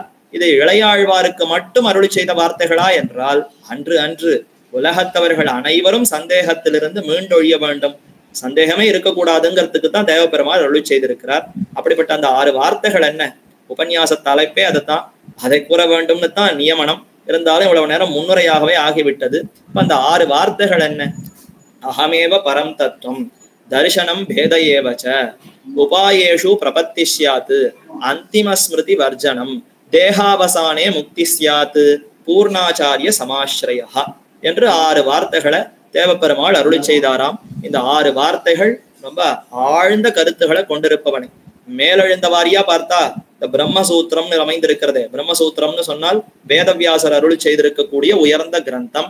வேதாந்தங்களுக்குள்ள இருக்கக்கூடிய சந்தேகங்களை களைவதற்கு சில சொற்களை கொண்டு ஒவ்வொரு வரி அமைத்திருப்பார். அதுதான் சூத்திரம் என்று பெயர். அப்படி பல சூத்திரங்களை அவர் அமைத்தார், அது பிரம்மசூத்திரம். அதே போல இவர் 6 வார்த்தைகள்லயே 6 வரிகள்லயே இந்த சம்பிரதாய அர்த்தங்கள் என்ன என்பதை தேவப்பெருமாளே அருளி செய்கிறார். அகமேவ பரம் தத்துவம், அகமேவ நான் தான் பரதத்துவம், என்னை தவிர மற்ற எந்த தத்துவம் பரம் தத்துவம் கிடையாது. ஜகத்துக்கு பரதத்துவம் யாரு, ஜகத்துக்கு காரணபூதன் யாருன்னா அது எம்பெருமான் தானே. இப்ப பிரம்மசூத்திரத்தினுடைய முதல் 2 அத்தியாயங்கள் இதே அர்த்தத்தை தான் நிர்ணயிக்கின்றன. அகமேவ பரம் தத்துவம் என்று இப்ப எம்பெருமான் தெரிவித்தாரே. ஜகத்துக்கு காரணம் பரமாத்மா ஒருத்தர் தான், பரமாத்மாவான திருமாலே பரமாத்மா. இதுல 2ஆக பார்க்கணும். பரதத்துவம்னு ஒண்ணு இருக்கிறது, பரதத்துவம் திருமால் தான். ஏன்னா ஜகத்துக்கெல்லாம் காரணம், ஜகத்தை படைக்கக்கூடியவன் பிரம்மம் பரமாத்மா என்று முதல்ல நிர்ணயிக்க வேண்டும். ஏன்னா சில சம்பிரதாயம் சில மதத்துல ஜகத்துக்கு காரணம் எல்லாம் கிடையாது, இதற்கு மூலப்பொருள் பரமாத்மான்னு ஒருத்தர்லாம் கிடையாது, ஏதும் இல்லைன்னு எல்லாம் சொல்லுவார்கள் உண்டு. அப்படி இல்ல, ஜகத்தை படைப்பவன் பரமாத்மா, பரமாத்மாவுக்கு சொத்து தான் இந்த ஜகத்து. அப்ப பரம்பொருள்னு சொன்னாலே அப்ப அவனை விட மற்றவர்கள் தாழ்ந்தவர்கள்னு கிட்டும். பல பேர் இருக்கிறார்கள், அதுல இவன் தான் முதலாளி அப்படின்னு ஒருத்தனை காண்பித்தால் அப்ப மற்றவர்கள் எல்லாம் அந்த முதலாளிக்கு கீழ்பட்டவர்கள்னு தன்னிடையே கிடைக்குமா? அதே போல இப்ப பல பொருள்கள் இங்க இருக்கின்றன, அதுல ஒருத்தரை கை காட்டி இவர் தான் பரம்பொருள்னு சொன்னா அப்ப அவரை தவிர மற்ற பொருள்கள் இருக்கின்றன, அந்த மற்ற பொருள்கள் எல்லாம் அவருக்கு கீழ்பட்டவை, தன்னிடையே கிடைக்குமா? அப்ப இந்த ஜகத்துல இருக்கக்கூடிய அனைத்தும், இந்த ஜகத்து உலகம் அனைத்துமே பரம்பொருளுக்கு சொத்தாக இருக்கின்றன. அப்ப அவர்தான் பரம்பொருள் என்று பிரம்மம் என்னும் ஒருத்தர் இருக்கிறார்னு முதல்ல கிடைக்கும். அடுத்து அந்த பிரம்மம் யாரு என்றால் அது எந்தெந்த தேவதையோ பிரம்மமாகிவிட முடியாது. திருமகள் கேழ்வன், லக்ஷ்மிபதி, ஸ்ரீயப்பதி, தேவாதிராஜன் இவரே பரம்பொருளாக இருக்க முடியுமே தவிர யாரோ தாழ்ந்த தேவதைகளோ தாழ்ந்த ஜீவாத்மாக்களோ பரம்பொருளாக ஆகிவிட முடியுமா? முடியவே முடியாது. இந்த 2ஐயும் நிர்ணயித்து கொடுப்பதுதான் பிரம்மசூத்திரத்தினுடைய முதல் 2 அத்தியாயங்கள். முதல் அத்தியாயம், 2ஆம் அத்தியாயம் அவிரோதாத்தியாயம், சமன்வயாத்தியாயம் என்று தெரிவிப்பார்கள். பிரம்மமே ஜகத்திற்கு காரணம். அந்த பிரம்மம் புருஷோத்தமனான அந்த எம்பெருமான் ஒருத்தன் தான் பிரம்மமாக இருக்க முடியுமே தவிர இந்த அச்சித்து ஜகத்துக்கு காரணமா இருக்க முடியாது, ஜீவாத்மா ஜகத்துக்கு காரணமாக இருக்க முடியாது, முக்தனோ நித்தியனோ யாருமே இந்த ஜகத்துக்கு பரம்பொருளாக இருக்க முடியாது என்று அங்கு நிர்ணயிக்கிறார். அதே அர்த்தத்தை இங்க எம்பெருமான் ரொம்ப ஆச்சரியமாக பிரம்மா, விஷ்ணு, சிவன் என்று மும்மூர்த்திகள் இருக்கிறார்கள்னு சிலர் சொல்லுகிறார்களாம். இல்ல 3 மூர்த்திகள் இருந்தாலும் அந்த 3 மூர்த்திகளை விட இவர் தான் முதலாவார். மூவரே அம்மூவருக்கும் முதலாவான். அந்த தேவதைகளை காட்டிலும் முதல்வன் யாருன்னா விஷ்ணுன்னு அவதாரம், எம்பெருமானுடைய அவதாரம் தான் விஷ்ணு. அவ பரம்பொருள்னு ஒருத்தர் இருக்காரு, பரவாசுதேவன், அவர் தானே மூலப்பொருள். அப்ப அவர் தான் ஜகத்துக்கு காரணமாக இருக்கிறார். எம்பெருமானார் காலத்துல இந்த மாதிரி பல சந்தேகங்கள் இருந்தன. பிரம்மம் உண்டா இல்லையான்னு சந்தேகம். பிரம்மம் உண்டு. அந்த பிரம்மம் பரம்பொருள் யாருன்னா அது யார் வேணுமாலாம் இருக்கலாமே, பிரம்மா கூட பரம்பொருளா இருக்கலாம், சிவன் பரம்பொருளாக இருக்கலாம் என்று சிலர் வாதித்தார்களாம். மும்மூர்த்திகள் இருக்கிறார்கள், மும்மூர்த்திகளும் ஒருவரே என்று சிலர் வாதித்தார்கள். இல்ல 3 மூர்த்திகளும் ஐக்கியம், ஒருத்தரோட ஒருத்தர் பார்ப்பதற்கு 3 இருந்தாலும் எல்லாம் பிரம்மாக 3ஆக பரிணமித்திருக்கிறது என்று சொல்லுபவர்களும் உண்டு. இல்ல 3 மூர்த்திகளும் சமமானவர்கள் என்று சொல்லுபவர்களும் உண்டு. இல்ல இந்த 3 மூர்த்திகளை காட்டிலும் பராச சக்தி விவிதைவ ஸ்ரூயதே என்று இதை காட்டிலும் இன்னும் பராசக்தி, மேலான ஒரு சக்தி, ஒரு தத்துவம் இருக்கிறது, அதுதான் இந்த ஜகத்துக்கு காரணம் என்று கூறுபவர் மதங்களும் உண்டு. இப்படி எத்தனையோ கொள்கைகள் இருந்தாலும் இதெல்லாம் வேதாந்தத்துக்கு சம்பந்தமானது கிடையாது. வேதாந்தத்துல இந்த தத்துவங்கள் எல்லாம் இப்படி கூறப்படவே இல்லை. வேதாந்தத்துக்கு சம்மதமான கொள்கை எதுன்னா அது திருமகள் கேழ்வன் ஒருவனே ஜகத்துக்கு நாயகன், அவரே பரம்பொருள் எங்கு கூறி இருக்கிறதுன்னா புருஷ சூக்தம் வேதேஷு பௌருஷம் சூக்தம். அனைத்து வேதங்களுக்குள்ள எது சாரமான பகுதின்னா புருஷ சூக்தம் தான் சாரமான பகுதியாம். வேதேஷு பௌருஷம் சூக்தம் தர்மசாஸ்திரேஷு மாணவம்.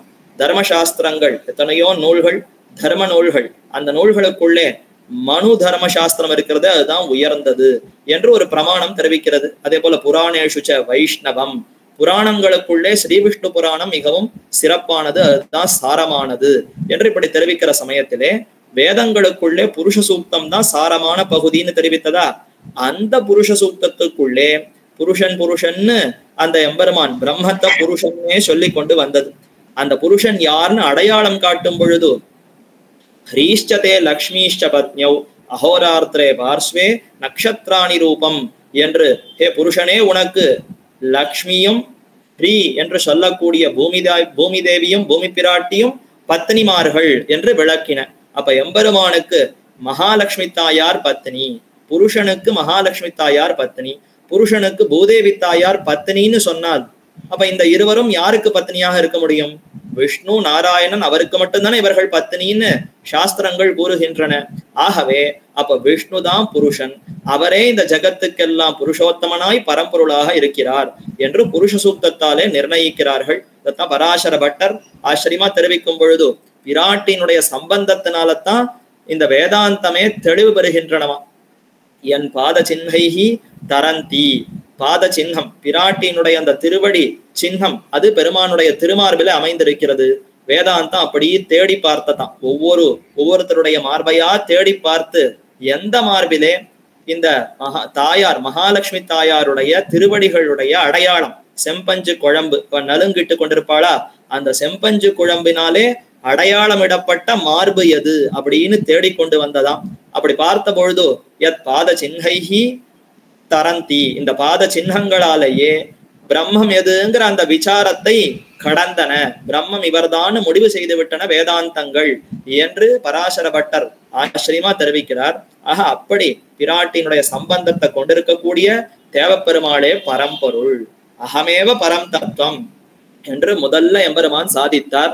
அதை இன்றைக்கும் கண்கூடாக அந்த திவதேசத்துல அந்த எம்பெருமானை சேவித்து நாம் அனுபவிக்கலாம். பரதத்துவம்னா அவருடைய அந்த எம்பெருமானுடைய திருமேனி பலரும் சேவித்திருக்கலாம். காஞ்சி பெருமாள் கோவில் தேவ பெருமாளை சேவித்தால் அவர் எவ்வளவு உயரமாக அவர் எழுந்தருள் இருக்கிறார், தன்னுடைய அந்த திருவுள்ளத்தை எப்படி கம்பீரமா அப்படி புடைத்து கொண்டு இதற்கு மேல் இல்லைங்கிற அளவிற்கு எப்படி நெஞ்சத்தை அப்படி நிமிர்த்து கொண்டு சேவை சாதிக்கிறார்னா நிச்சயம் இவர்தான் பரம்பொருள்.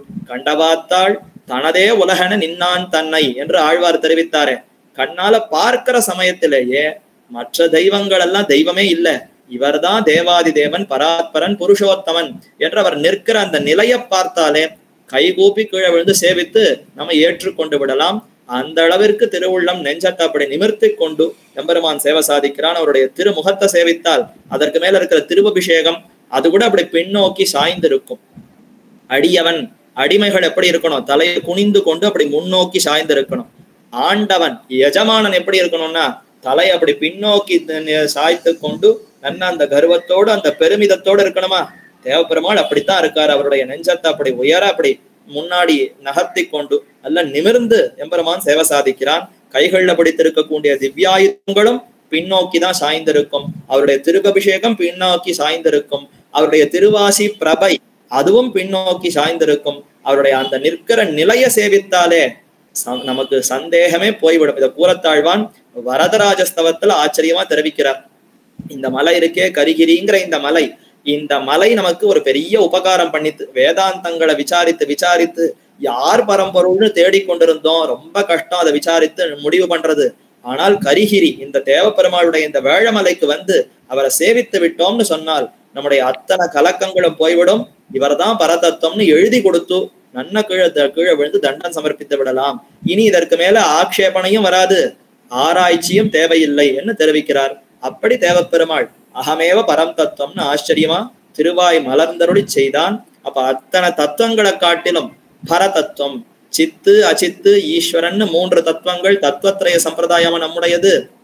அதற்குள்ளே சித்து அச்சித்துங்கிற 2ஐயும் சொத்தாக உடையவன் பரன் என்று பெயர் கொண்டிருக்கக்கூடிய பரதத்துவமான எம்பெருமான். அப்ப அவரே அகமேவ பரம் தத்துவம் என்று தன்னுடைய திருவாய் மலர்ந்து முதல் வார்த்தை அருளி செய்தார். இத கீதையிலையும் எத்தனையோ இடத்துல எம்பெருமான் தெரிவிக்கிறார். சூத்ரே மணிகணாயிவ, எப்படி ஒரு மணிகள் முத்து மாலைகள் அதெல்லாம் சூத்திரத்தினாலே அது இணைக்கப்பட்டிருக்கிறதோ அதே மாதிரி என்னிடத்துலதான் இந்த ஜகத்துல இருக்கக்கூடிய அனைவரும் கோர்க்கப்பட்டிருக்கிறார்கள். அகமாத்மா குடாகேஷ, நான் தான் பரமாத்மாவாக இருந்து அப்ராமயன் சர்வபூதானி யந்திராரூடாணி மாயையா, ஒரு யந்திரத்துல வைத்து அத்தனை பேரையும் சுத்தரா மாதிரி நான் தான் இந்த உலகத்தையே படைக்கிறேன், அதை இயங்கும்படி செய்கிறேன். மத்த சர்வம், என்னால்தான் அனைத்தும் இயங்குகின்றன என்று பலவிடங்கள்ல எம்பெருமான் அகமேவ பரம் தத்துவம்ங்கிறத கீதையில வெளிப்படுத்தினான். நிறைய ஸ்லோகங்கள்ல வெளிப்படுத்தினான். அவ்வளவெல்லாம் சொன்னா கேட்டுண்டா அர்ஜுனனே அப்பப்ப தூங்க ஆரம்பிச்சுட்டான். தட்டி தட்டி எழுப்பி உபதேசித்திருக்கிறார்.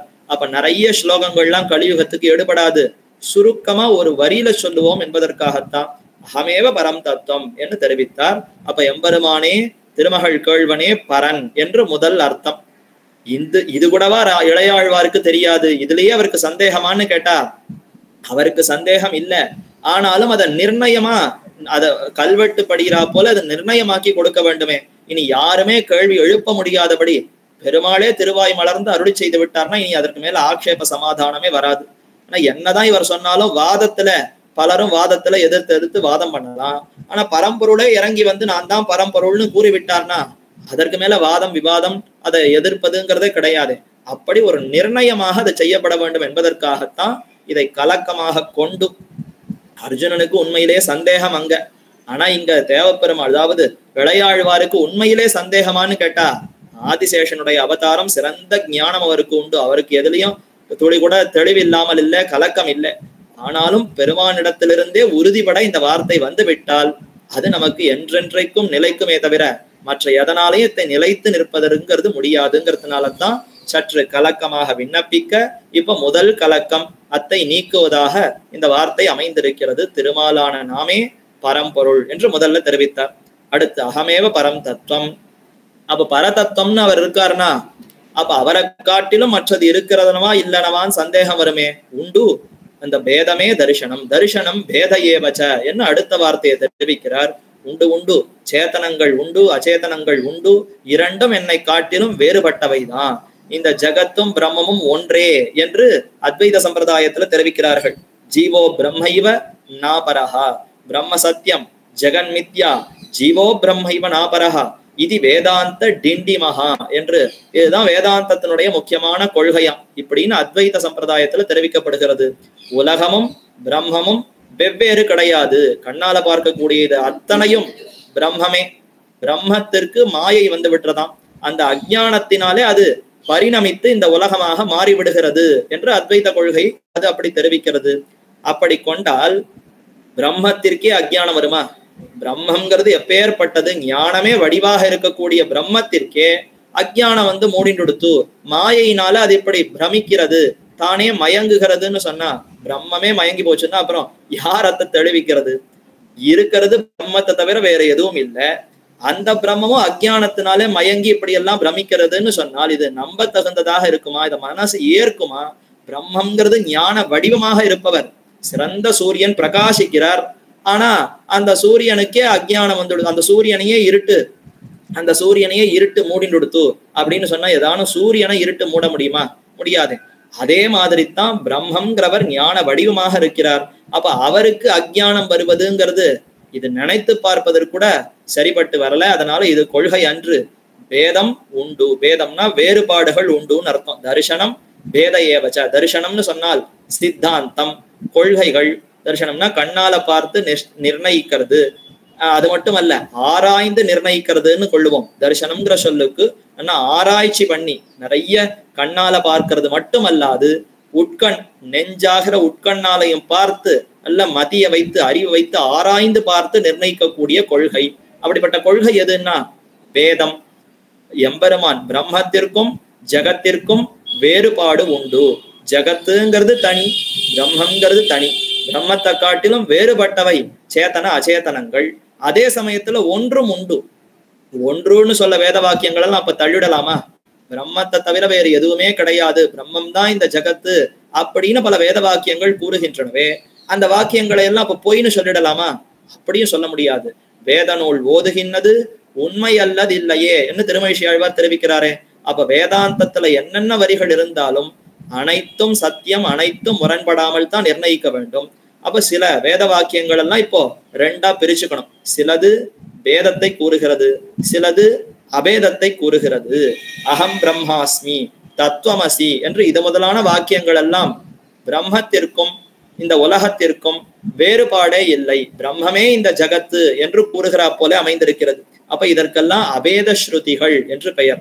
அபேதம்னா வேறுபாடே இன்மை, வேறுபாடு இன்மைன்னு அர்த்தம். உலகத்திற்கும் பிரம்மத்திற்கும் வேறுபாடு இல்லைன்னு பல வேத வாக்கியங்கள், அதெல்லாம் அபேத ஸ்ருதிகள். இல்ல வேறுபாடு உண்டு, இது வேறு அது வேறு, ஜகத்து வேறு பிரம்மம் வேறு என்று வேறுபடுத்தி கூறுகிற வாக்கியங்கள் வேத ஸ்ருதிகள்னு பெயர். இப்படி இரண்டு விதமான வாக்கியங்கள் வேதாந்தங்களுக்குள்ளே அமைந்திருக்கின்றன. இந்த இரண்டையும் எப்படி பொருந்த விடுவது? ஒரு பக்கத்துல பார்த்தா பிரம்மமும் இந்த உலகமும் வேறு வேறு கிடையாதுன்னு சிலது சொல்றது, இல்ல பிரம்மம் வேறு ஜகத்து வேறுன்னு சில வாக்கியங்கள் சொல்லுகின்றனவே. இந்த இரண்டையும் எப்படி இப்போ முரண்பாடு இல்லாமல் செய்வது? அதுல சங்கரர் என்ன பண்ணார், இல்ல பிரம்மமும் ஜகத்தும் வேறு வேறு கிடையாது, அபேதம், இது வேறு அது வேறு கிடையாது, எல்லாம் ஒன்றுதான்னு சொல்ல வாக்கியங்களை மட்டும் முக்கியமான வாக்கியங்களாக கொள்ள வேண்டுமா? அப்ப வேறு வேறுன்னு சொல்ற வாக்கியங்களை என்ன பண்றதுன்னா அதெல்லாம் ஒரு உபச்சாரத்துக்கு சொல்றது, அதெல்லாம் உண்மைன்னு அப்படியே எடுத்துக்கொள்ள கூடாதான். அது ஏதோ ஒரு வாய் வார்த்தையா சொல்லித்து பாரமார்த்திக சத்தியம் அல்ல, வியாபகாரிக சத்தியம் என்னத்தை நிர்வகித்தார்கள். உதாரணத்துக்கு கொள்ளணும்னா, யாரோ ஒரு விருந்தாளி வரார், ஒரு உறவுக்காரர் நம்ம ஆத்துக்கு வரார். வரும் பொழுது ஒன்னும் சங்கோச்சப்பட வேண்டாம், உங்க ஆத்த மாதிரி இதை நினைச்சுக்கலாம், உன் வீட்டை போல நினைத்து கொண்டு சந்தோஷமாக இரும் என்று சொன்ன உடனே அவர் 2 நாள் இருந்துட்டு 3வது நாள் பத்திரம் எங்க, என் பேர்ல எப்ப மாத்த போறேன்னு கேட்டா இது நியாயமா? உம்ம வீட்டை போல நினைத்து கொண்டு நீர் இரும்னு ஒரு உபச்சாரத்துக்கு சொல்லுவோம். அதுக்காக உடனே இது உம்ம வீடு ஆகிவிடும், இந்த பத்திரம் எழுதி கொடுக்குறேன்னு எழுதி கொடுக்க முடியுமா?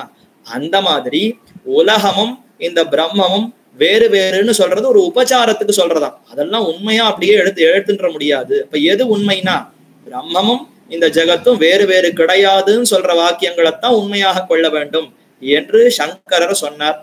அப்படியெல்லாம் கொள்ள முடியாது, நாம யார் இதை நிர்ணயிக்கிறது? இதுதான் முக்கியமான வாக்கியங்கள், இதெல்லாம் உபச்சாரத்துக்கு சும்மா சொன்ன வாக்கியங்கள்னு வேத வாக்கியங்களுக்குள்ள எப்படி நிர்ணயிக்க முடியும்? அந்த அதிகாரம் நமக்கு கொடுக்கலையே. அப்ப வேதாந்தங்கள்ல அனைத்துமே உண்மையாகத்தான் இருக்க வேண்டும். அப்ப இந்த முரண்பாடை எப்படி நீக்குவது? அதற்குத்தான் கடக ஸ்ருதிகள் என்று மற்ற வேத வாக்கியங்கள் இதற்குள்ளேயே அமைந்திருக்கின்றன. வேதாந்தங்களுக்குள்ளேயே கடக ஸ்ருதி வாக்கியங்கள், கடகன்னா சேர்த்து வைப்பது, இந்த வேத வாக்கியங்களையும் இந்த அபேத வாக்கியங்களையும் ஒருங்க விடுமா போலே பல வாக்கியங்கள் அமைந்திருக்கின்றன. அந்த வாக்கியங்கள் இந்த பிரம்மமே இந்த ஜகத்திற்கு அந்தர்யாமியாக இருக்கிறார். அந்தர்யாமின்னா தான் உள்ளிருந்து நியமிக்கிறார். பிரம்மத்திற்கு இவைகள் ஷரீரமாக இருக்கின்றன. நாம இருக்கோம் ஜீவாத்மா, நமக்கு இந்த உடல் இருக்கா? அப்ப இந்த உடல் வேறு ஜீவாத்மா வேறுன்னு பார்த்தா ரெண்டும் வேற வேறதான். ஆனா என்ன குறிக்கும் பொழுது ஒரு ஆளாத்தானே கணக்கு பண்ணுவா. இப்ப எனக்கு எங்கேயோ சீட்டு வாங்க வேண்டும், ஏதோ பயணிக்க போறேன், ஒரு ரயில் வண்டியில பிரயாணம் வச்சுட்டு இருக்கேன்னா எனக்கு சீட்டு கொடுக்கறச்ச என்னுடைய உடலுக்கு ஒரு சீட்டு, ஆத்மாவுக்கு ஒரு சீட்டுன்னு தனித்தனியா சீட்டு வாங்குவோமா? கிடையாது, ரெண்டுத்துக்கும் சேர்த்து ஒரே சீட்டா தான் வாங்குவோம். ஏன்னா இந்த தேகத்துக்குள்ள இந்த அந்தர்யாமியாக உள்ளே ஜீவாத்மா உரைகிறானா, அப்ப 2 பேருக்கும் ஒரே சீட்டு தான். அப்ப வெளியிலிருந்து பார்த்தால் ஒன்றுன்னு தான் இருக்கு, ஆனா உண்மையில ஒன்றா? தேகம் வேறு ஆத்மா வேறுன்னு 2ஆகத்தான் இருக்கிறது. இதே போலத்தான் கண்ணால பார்க்கக்கூடிய இந்த ஜெகத் அனைத்தும் ஜகத்து என்ற சொல்லாலே ஒன்றுன்னு இருந்தாலும் உள்ளுக்குள்ளே பரமாத்மா உரைகிறார். பகுஸ்யாம் பிரஜாயேய அந்தர்வஹிஷ்ட தத்சர்வம் வியாபிய நாராயண ஸ்திதா என்று புருஷ சூக்தத்துல சொல்லுமா போல எல்லா இடத்திலையும் நீக்கமர எம்பெருமான் உள்ளும் புறமும் வியாபிக்கிறார், நீக்கமர நிறைந்திருக்கிறார். வியாப்தி என்று இதைத்தான் வடமொழியில தெரிவிக்கிறார்கள். அப்ப எல்லா இடத்திலையும் வியாபித்து நிற்கிறாரா, இதைத்தான் அந்தர்யாமி என்று சொல்லுவார்கள். அந்தர் என்றால் உள்ளுக்குள்ளேன்னு அர்த்தம், யாமின்னா நியமிக்கிறார்னு அர்த்தம். ஜீவாத்மாவுக்குள்ளே புகுந்து நியமிக்கிறாரா எம்பெருமான்? வெறும புகுந்திருக்கிறார் கிடையாது, அவர் தான் நம்மை நியமிக்கிறார். நான் எந்த காரியத்தை செய்ய வேண்டும்னு சொன்னாலும் அவர் அனுமதிக்கிறார். கையை தூக்கணும்னாலும் அவர் அனுமதித்தாதான் கையை தூக்க முடியும். தூக்கின கையை தொப்புன்னு கீழே போடணும்னாலும் அவர் அனுமதித்தாதான் கீழே போட முடியும். அப்ப எந்த ஒரு செயல், நின்னனர் இருந்தனர் கிடந்தனர் திரிந்தனர், நின்னிலர் இருந்திலர் கிடந்திலர் திரிந்திலர் என்ன நம்மாழ்வார் அந்த பாசுரத்துல என்ன செய்கையை யார் செய்தாலும் அனைத்தும் எம்பெருமானுடைய அந்த நியமனத்தினால்தான் செய்கிறோம் என்று தெரிவித்தாரா? அப்ப ஜகத்துக்கு அந்தர்யாமியாக எம்பெருமான் உள்ளே இருக்கிறார். அதனாலே எப்ப உடல் வேறு ஜீவாத்மா வேறுன்னு இருந்தாலும் இரண்டையும் சேர்த்து ஒன்றுன்னு கூறுவதும் இருக்கிறதோ அதே போலத்தான் இந்த வாக்கியங்கள் இரண்டும் ஒன்று, பிரம்மமும் ஜகத்தும் ஒன்றுன்னு கூற வாக்கியங்கள் எல்லாம் இந்த கண்ணோட்டத்துல தெரிவித்தது. எந்த கண்ணோட்டம்? ஷரீராத்ம பாவத்தினாலே தெரிவித்தது. உடலுக்கும் ஆத்மாவுக்கும் எப்படி ஒரு ஒற்றுமை கூறப்படுகிறதோ, இவர் கண்ணன் இவர் ராமன்னு கூறுகிறோம். எதிரில் இருக்கிற ஒருத்தரை பார்த்து இவர் ராமன்னு சொன்னால் அந்த ராமன்கிற பெயர் எதை குறிக்கிறது? அவருடைய உடலை குறிக்கிறதா ஆத்மாவை குறிக்கிறதான்னா? உடலை மட்டும் குறித்ததுன்னு சொன்னால் ஆத்மா கிளம்பி போன பிற்பாடும் அதே உடலுக்கு இந்த பெயர் இருக்கிறதா? இல்லையே. அந்த வெறும் உடலுக்கு பெயரே மாறி விடுகிறது. சரி, ஆத்மாவுக்கு ராமன்னு பெயரானா ஆத்மாவுக்கு எங்க ராமன்னு பெயர் இருக்க முடியும்? இந்த உடலோடு இருக்கும் பொழுது ராமன், இதற்கு முன் பிறவியில வேற ஏதோ பெயர். அப்போ வேறுபாடு அமைந்திருக்கிறதா? ஆனாலும் ஒருவன் இப்பொழுது நாம பார்க்கிற சமயத்துல அவர் ஒருத்தர் தானே குறிப்பிடுகிறோம். இந்த கண்ணோட்டம் உடல் ஆத்மாங்கிற அந்த உறவில இருக்கும் பொழுது அப்ப ஜகத்துக்கெல்லாம் எம்பெருமானே ஆத்மாவாக இருந்து இத்தை உடலாக கொண்டிருக்கிறாருங்கிறதுனால இருப்பது பிரம்மம் ஒன்றுதான், அவரை தவிர வேறு எதுவுமே கிடையாது, அவரே இந்த ஜகத்து என்று தெரிவித்தது. ஏன்? நானே இந்த உடல்னு நான் பொதுவா சொல்றேனே, நான் தான் இதை எழுதினேன், நான் தான் இதை செய்தேன்னு சொன்னால் உடலை கொண்டுதானே ஜீவாத்மா செய்கிறது. அப்ப உடலையும் தன்னையும் சேர்த்து சொல்லக்கூடிய இடம் இருக்கிறதா? அதே போலத்தான் இப்ப பிரம்மமும் ஜகத்தும் ஒன்றுன்னு கூறியது எதனாலேன்னா ஷரீராத்ம பாவத்தினாலே தெரிவித்தது. உடலுக்குள்ள ஆத்மா எப்படி இருக்கிறதோ அதே போல இந்த ஜகத்தையே தனக்கு உடலாக கொண்டு எம்பெருமான் இருக்கிறான். அதனால ரெண்டும் ஒண்ணுதான் அப்படின்னு நிர்ணயிக்க முடியாது. உடல் வேறு ஆத்மா வேறுதானே. அதே போல பேதமே தரிசனம், தரிசனம் பேத ஏவச்ச, இரண்டுத்திற்கும் வேறுபாடு உண்டு. ஜகத்து வேறு, பரமாத்மா வேறு, சேத்தனங்கள் வேறு, அச்சேதனங்கள் வேறு. இப்ப பேதமே தரிசனம்னு சொன்னால் 3 விதமான பேதங்கள் பார்க்கணும். தத்துவங்கள் 3, சேத்தனம் வேறு, அச்சேதனம் வேறு, ஈஸ்வரன் வேறு. தரிசனம் பேத ஏவச்சன்னா 3 விதமான பேதங்கள் உண்டு. ஸ்வகத பேதம், சஜாத்திய பேதம் என்று இதெல்லாம் வடமொழியில தெரிவிப்பார்கள். ஸ்வகத பேதம்னா என்னிடத்திலேயே பல வேறுபாடுகள் இருக்கின்றன.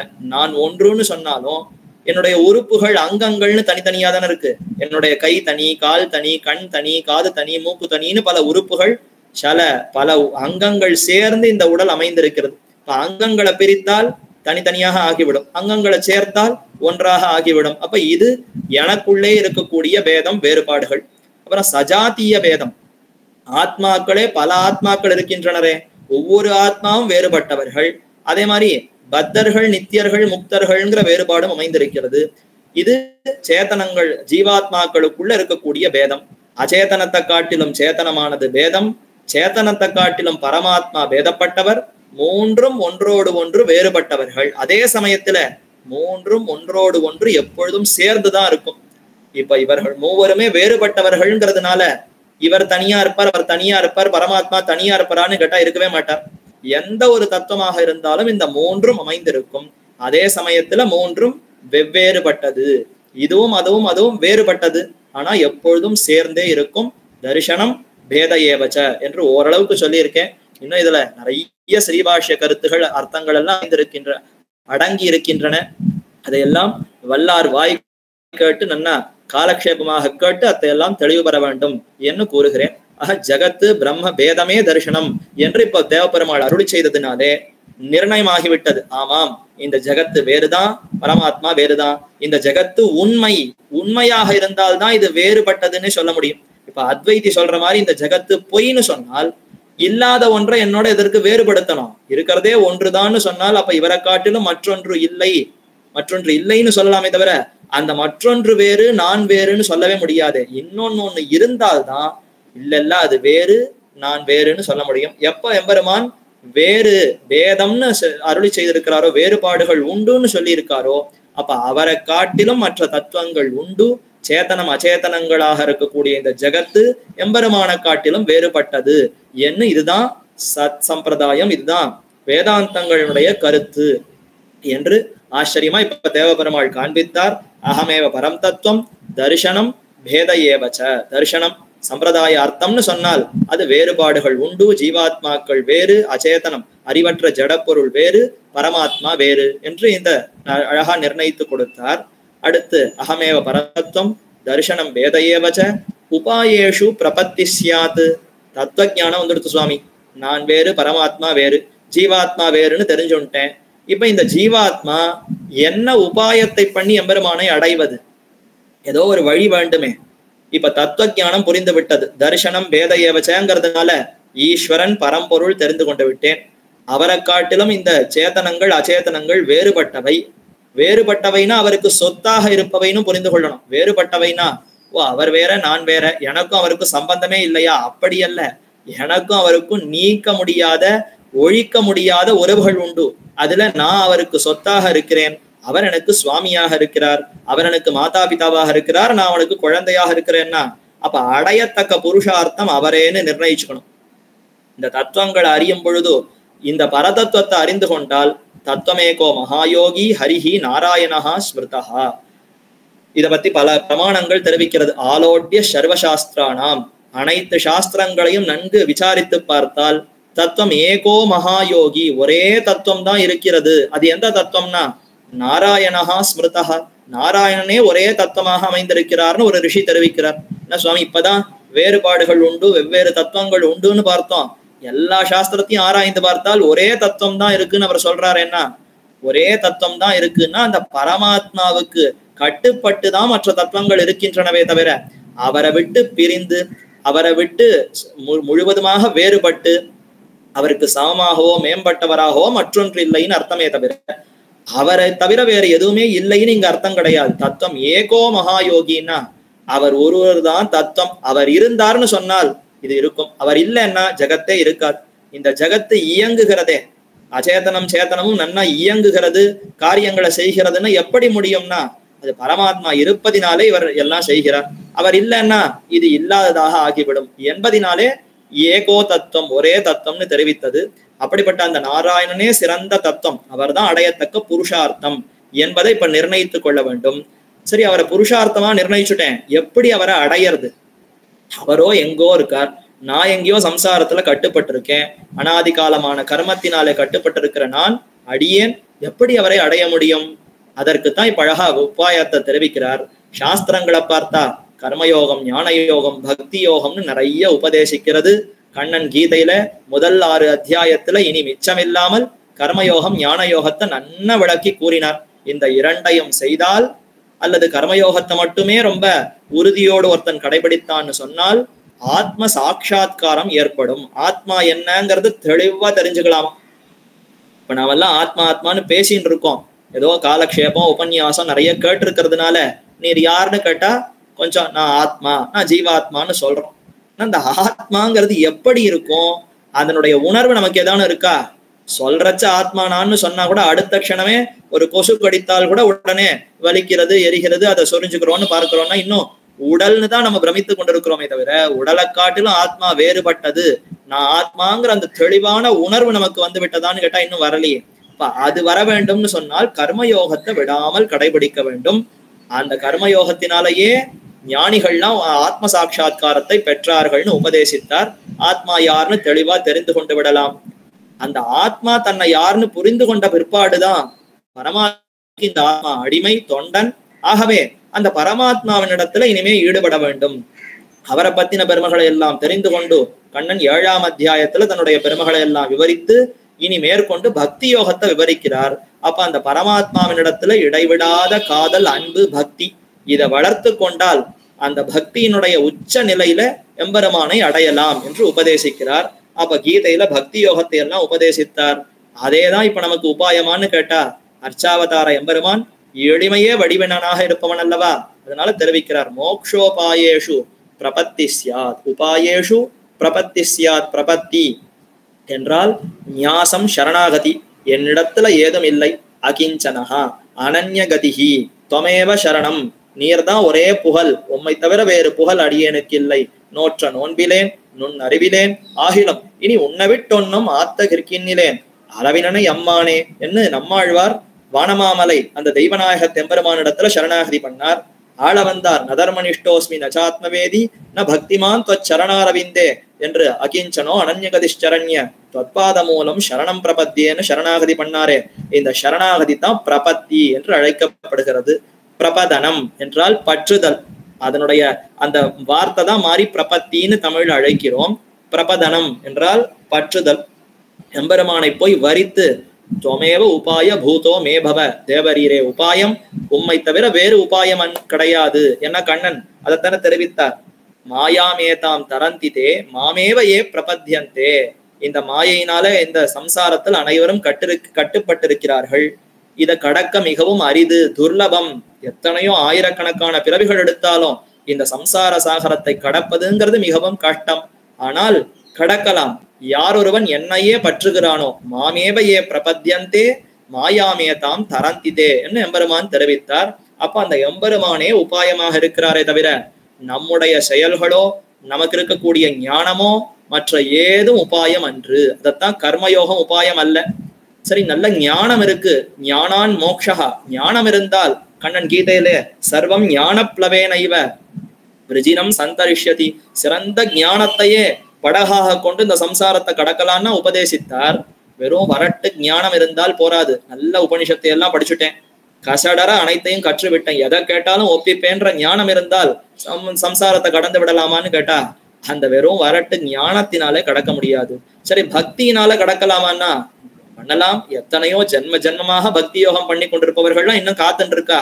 என்னைக்கு போய் அடைய முடியும்? நம்முடைய முயற்சியினால எம்பெருமான் அடைவதுங்கிறது ஆகவே ஆகாது. அப்ப பக்தியும் அன்று. அப்ப அவரை அடைவதற்கு அவருடைய அருளே ஒரே உபாயமே தவிர வேறொன்று உபாயம் இல்லை என்பதை தெளிவாக இப்போ நிர்ணயிக்க வேண்டும். இது ஒரு கலக்கமாக இருந்தது. உபாயேஷு பிரபத்தி சியாத், உபாயங்களுக்குள்ளே பிரபத்தியே சிறந்த உபாயம் என்று தெரிவிக்கிறார். இதுல ஒரு சிறு சந்தேகம் வரும். பிரபத்தி என்றால் பற்றுதல், போய் சரணம்னு எம்பெருமானை பற்றி சரணாகதி செய்கிறோமே, பிரபத்தி உபாயம்னு தெரிவிக்கிறாரே, அப்ப நாம செய்யக்கூடிய சரணாகதி உபாயமா? இவ்வளவு நேரம் நாம பார்த்தது பெருமானே உபாயம், அவரைத்தான் நம்ம பற்ற வேண்டும்னு பார்த்தோம். ஆனா அந்த தேவ பெருமாள் சொல்லும் பொழுது அகமேவ உபாயம்னு சொல்லியிருக்கலாமே. அது என்ன உபாயேஷு பிரபத்தி சியாத்னு சொல்றாருன்னா, அகமேவ உபாயம் வாஸ்தவம் தான், பெருமானே உபாயம்னு அவர் சொல்லி இருப்பார். ஆனா அவரை பற்றினால்தான் அவர் உபாயமாக இருப்பார். நாம் அவரை போய் பற்றவே இல்லைன்னா அவர் எப்படி உபாயமா இருப்பார்? நாம போய் அவரிடத்துல சரணாகதி பண்ணி தேவரியர் தான் உபாயம், அடியேன் உண்மையை பற்றி இருக்கிறேன்னு சொன்னால்தான் அவர் உபாயமாக இருப்பார். அப்படி நான் அவரை பற்றவே இல்லைன்னா அவர் எப்படி எனக்கு உபாயமாக இருக்க முடியும்? அவர் என்றென்றைக்கும் உபாயமாகத்தான் இருக்கார். ஆனா நாம் போய் அவரை பற்றி அவரிடத்துல பிரார்த்திக்க வேண்டும். புருஷார்த்தம்ங்கிற அந்த சொல்லுக்கு என்ன அர்த்தம்? புருஷனாலே அர்த்திக்கப்படுவது, புருஷனாலே விருப்பத்தினாலே கேட்கப்படுவது எதுவோ அதுதான் புருஷார்த்தம். அதே மாதிரி உபாயம்ங்கிறத நான் பிரார்த்திக்கணும். பெருமானே தேவரீர் உபாயம்ங்கிறத அடியேன் புரிந்து கொண்டு விட்டேன், இனி உண்மையே பற்றுகிறேன்னு சொன்னால் பிற்பாடு எம்பெருமான் தாமதிப்பதே இல்லை. அவர் உடனே நமக்கு உபாயமாக இருந்து நமக்கு கொடுக்கிறார். இதை எதை போலே பார்க்க வேண்டும்னா, பசி இருக்குந்தாதான் நன்னா பிரசாதத்தை சாப்பிட்டு அனுபவிக்க முடியும். ஓஹோன்னு ததியாராதன் நடக்கிறது. ஒருத்தர் போறார், போய் அங்க உட்கார்ந்து சாப்பிடுறார், நன்னா சாப்பிடுறார். எதனால என்ன? நன்னா பசி இருக்கு. இன்னொருத்தர் வரார், இலையில உட்காரவே மாட்டேங்கிறார். என்ன காரணம்னா, எனக்கு பசியே இல்லை, இப்பதான் நான் சாப்பிட்டு வந்திருக்கேன், வயிறு முழுக்க நன்னா நிரம்பி இருக்கிறது, இப்ப போய் உட்காருன்னு சொன்னா எப்படி உட்கார முடியும்? என்னால சாப்பிட முடியாது அப்படின்னு அவர் சொல்லிட்டு போகணுமே தவிர அவர் என்ன சொல்லணும்? அவர் அப்படி சொல்லாமல் இவ்வளவு பெரிய ததியாராதனை நடக்கிறது, என்ன பெரிய ததியாராதனை, எனக்கு சாப்பாடே போடல அப்படின்னு அவர் சொல்ல முடியுமா? உண்மையில அவருக்கு பசி இல்லாதனால அவர் சாப்பிடல. ஆனா இந்த ததியாராதனை பண்ணவா பேர்ல குத்தம் சொல்ற மாதிரி, இன்னும் பெரிய ததியாராதனை நான் கூட தான் போனேன், ஆனா எனக்கு சாப்பாடே போடல, அவளை போட மாட்டேன்னு சொன்னா, இவருக்கு பசி இல்லாததுனாலே நன்னா சாப்பிட்டு வந்ததுனாலே நான் உட்கார மாட்டேன்னு இவர் எழுந்து வந்துட்டார். வந்த பிற்பாடு சொல்லும் பொழுது நான் போனேன் ஆனா அவ எனக்கு போடவே இல்லைன்னு அவ பேர்ல பழி சொல்ல முடியுமா? அது எவ்வளவு பெரிய குற்றம். அதே மாதிரி பசி இருந்தாதான் நமக்கு அந்த பிரசாதத்தை அனுபவிக்க முடியுமா? அத மாதிரி பெருமான் உபாயமா இருக்கார். அவர் நமக்கு ததியாராதனை பண்றதுக்கு தயாரா இருக்கார். அவரே அன்னமா இருக்கார். நமக்கு அன்னத்தை கொடுத்து அனுபவிக்கிறதுக்கு எம்பெருமானே எனக்கு தேனே பாலே கண்ணலே அமுதே என்று எல்லா விதமான போக்கியமாக இருக்காரா?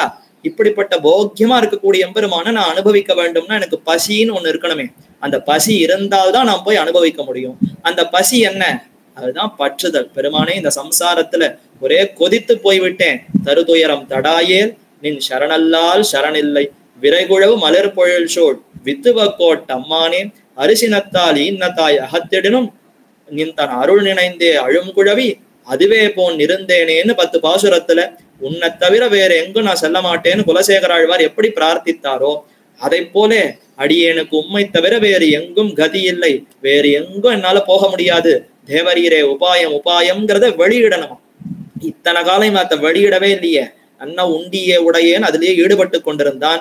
இப்ப அதுல எல்லாம் எனக்கு விருப்பம் போயித்து, உம்மிடத்துலதான் விருப்பம் என்று அந்த பசியை வெளியிடுவதுதான் இந்த பிரபத்தி, இந்த சரணாகதியை தவிர இது உபாயம் அன்று.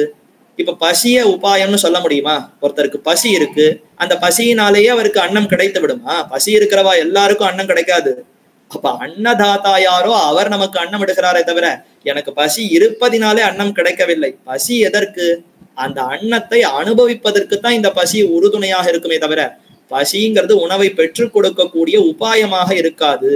அதே போலத்தான் என்னுடைய விருப்பம், நான் எம்பெருமானை பற்றுதல்ங்கிறது இந்த விருப்பத்தை வெளியிடுவதுதானே தவிர நாம் பண்ணினேன் அதனாலதான் அவர் கொடுத்தார்னு சொல்லுவதற்கு இடமே இல்லை. நாம் பண்ணுவது நம்முடைய விருப்பத்தை வெளியிடுவது. அது ஒவ்வொரு ஜீவாத்மாவுக்கும் தகுதி. ஜீவாத்மா தான் அதிகாரி, நான் எம்பெருமானை அனுபவிக்கிறேங்கிற அந்த விருப்பத்தை தான் வெளியிடணும். இதை போலத்தான் அதை கொள்ள வேண்டும். அப்ப உபாயேஷு பிரபத்தி சியாத்துன்னா எம்பெருமானே உபாயமாக இருக்கிறான்ங்கிறதா இந்த வார்த்தைக்கு அர்த்தம். ஆனால் அந்த உபாயத்தை நம்ம வரிக்கணுமே. பெருமானே உம்மை தவிர நான் வேற எதையும் உபாயமாக கொள்ளவில்லை என்பதை வாக்காலையும் நல்ல தெளிவா சொல்லணும், மனசாலையும் அதுல உறுதியா இருக்கணும், உடலாலையும் பெருமானுடைய திருவடிகளை பற்றி மனசு வாக்கு காயம் அனைத்தாலும் எம்பெருமானிடத்துல பிரபதனம் பண்ணுகிறோம். நீரே உபாயம் என்பதை வெளியிடுகிறோம். உபாயேஷு பிரபத்தி சியாத். ஆக ஆழ்வார்கள் ஆச்சாரியர்கள் எல்லோருமே இந்த எம்பெருமானையே உபாயமாக காட்டி கொடுத்தார்கள். அதை நிர்ணயித்து நாம தெரிந்து கொள்ள வேண்டும் என்பதற்காக தேவப்பெருமாள் இப்படி ஆச்சரியமான இந்த வார்த்தையை அருளி செய்தார். அடுத்தது அந்திம ஸ்மிருதி வர்ஜனம். இது பகவத்கீதையை விட ரொம்ப நேர்மாறானது. பகவத்கீதையில கண்ணன் தெரிவிக்கும் பொழுது எம் வாபி ஸ்மரன் பாவம் தியஜத்யந்தே கலேபரம் என்று தெரிவிக்கிறார். யாரொருவன் எதை நினைத்து கொண்டு, எவனொருவன் எதை நினைத்து கொண்டு உயிரை விடுகிறானோ அந்த உலரை விட்டு அடுத்த பிறவியில் அவன் அதாகவே ஆகிவிடுகிறான். ஜடபரதர் கதை அனைவருக்கும் தெரிந்திருக்கும். ஒரு மானை நினைத்து கொண்டு உயிரை விட்டார், அடுத்த பிறவி மானாகவே பிறந்தார். அத மாதிரி பக்தி யோகத்தை கடைபிடிப்பவர்கள் இறுதி மூச்சு வரை எம்பெருமானையே நினைத்து கொண்டிருக்கணுமா. மூச்சை விடுற சமயத்துல, பிராணன் போற சமயத்துல வேற எத்தியான்னு நினைத்தால் அதாகவே அடுத்த பிறவி பிறக்க வேண்டிய ஒரு சூழ்நிலை ஏற்படும். இது வேதாந்தங்கள் எல்லாம் தெரிவிக்கிறது. அத மாதிரி இப்போ பிரபன்னன் எம்பெருமானையே பற்றி விட்டோம், பற்றின பிற்பாடு அப்போதைக்கு இப்போதே சொல்லி வைத்தேன்னு பெரியாழ்வார் வேற தெரிவிக்கிறாரே. அந்த சமயத்துல என்னாகுமோ தெரியாது. காலுமழா கண்ணநீரும் நில்லா உடல் மேலுமேழா மயிர் கூச்சமரா. வாக்குல வார்த்தை வருமான் தெரியாது, உணர்வு இருக்குமான் தெரியாது, கண்கள் தெரியுமான் தெரியாது, காது கேட்குமான் தெரியாது, உடல் கட்ட போல எப்படி இருக்கும்னே தெரியாது. அந்த சமயத்துல அன்றைக்கு என்னை நீ கை கொள்ள வேண்டும், ஆகையால் இன்றைய உம்மிடத்துல தெரிவித்து விட்டேன்னு பெரியாழ்வார் தெரிவித்தாரே. அப்ப அந்திம ஸ்மிருதி வேண்டுமோ என்ன ஒரு பயம் வந்து விடுமே. அப்ப உடல் பிரிகிற சமயத்திலே எம்பெருமானை மனதிலே கொண்டிருந்தால்தான் அவனுக்கு முக்தி கிடைக்குமே தவிர எம்பெருமானை தவிர அந்த நினைவு இல்லாமல் இருந்தால் கிடைக்காதுங்கிற ஒரு சந்தேகம் வருமா?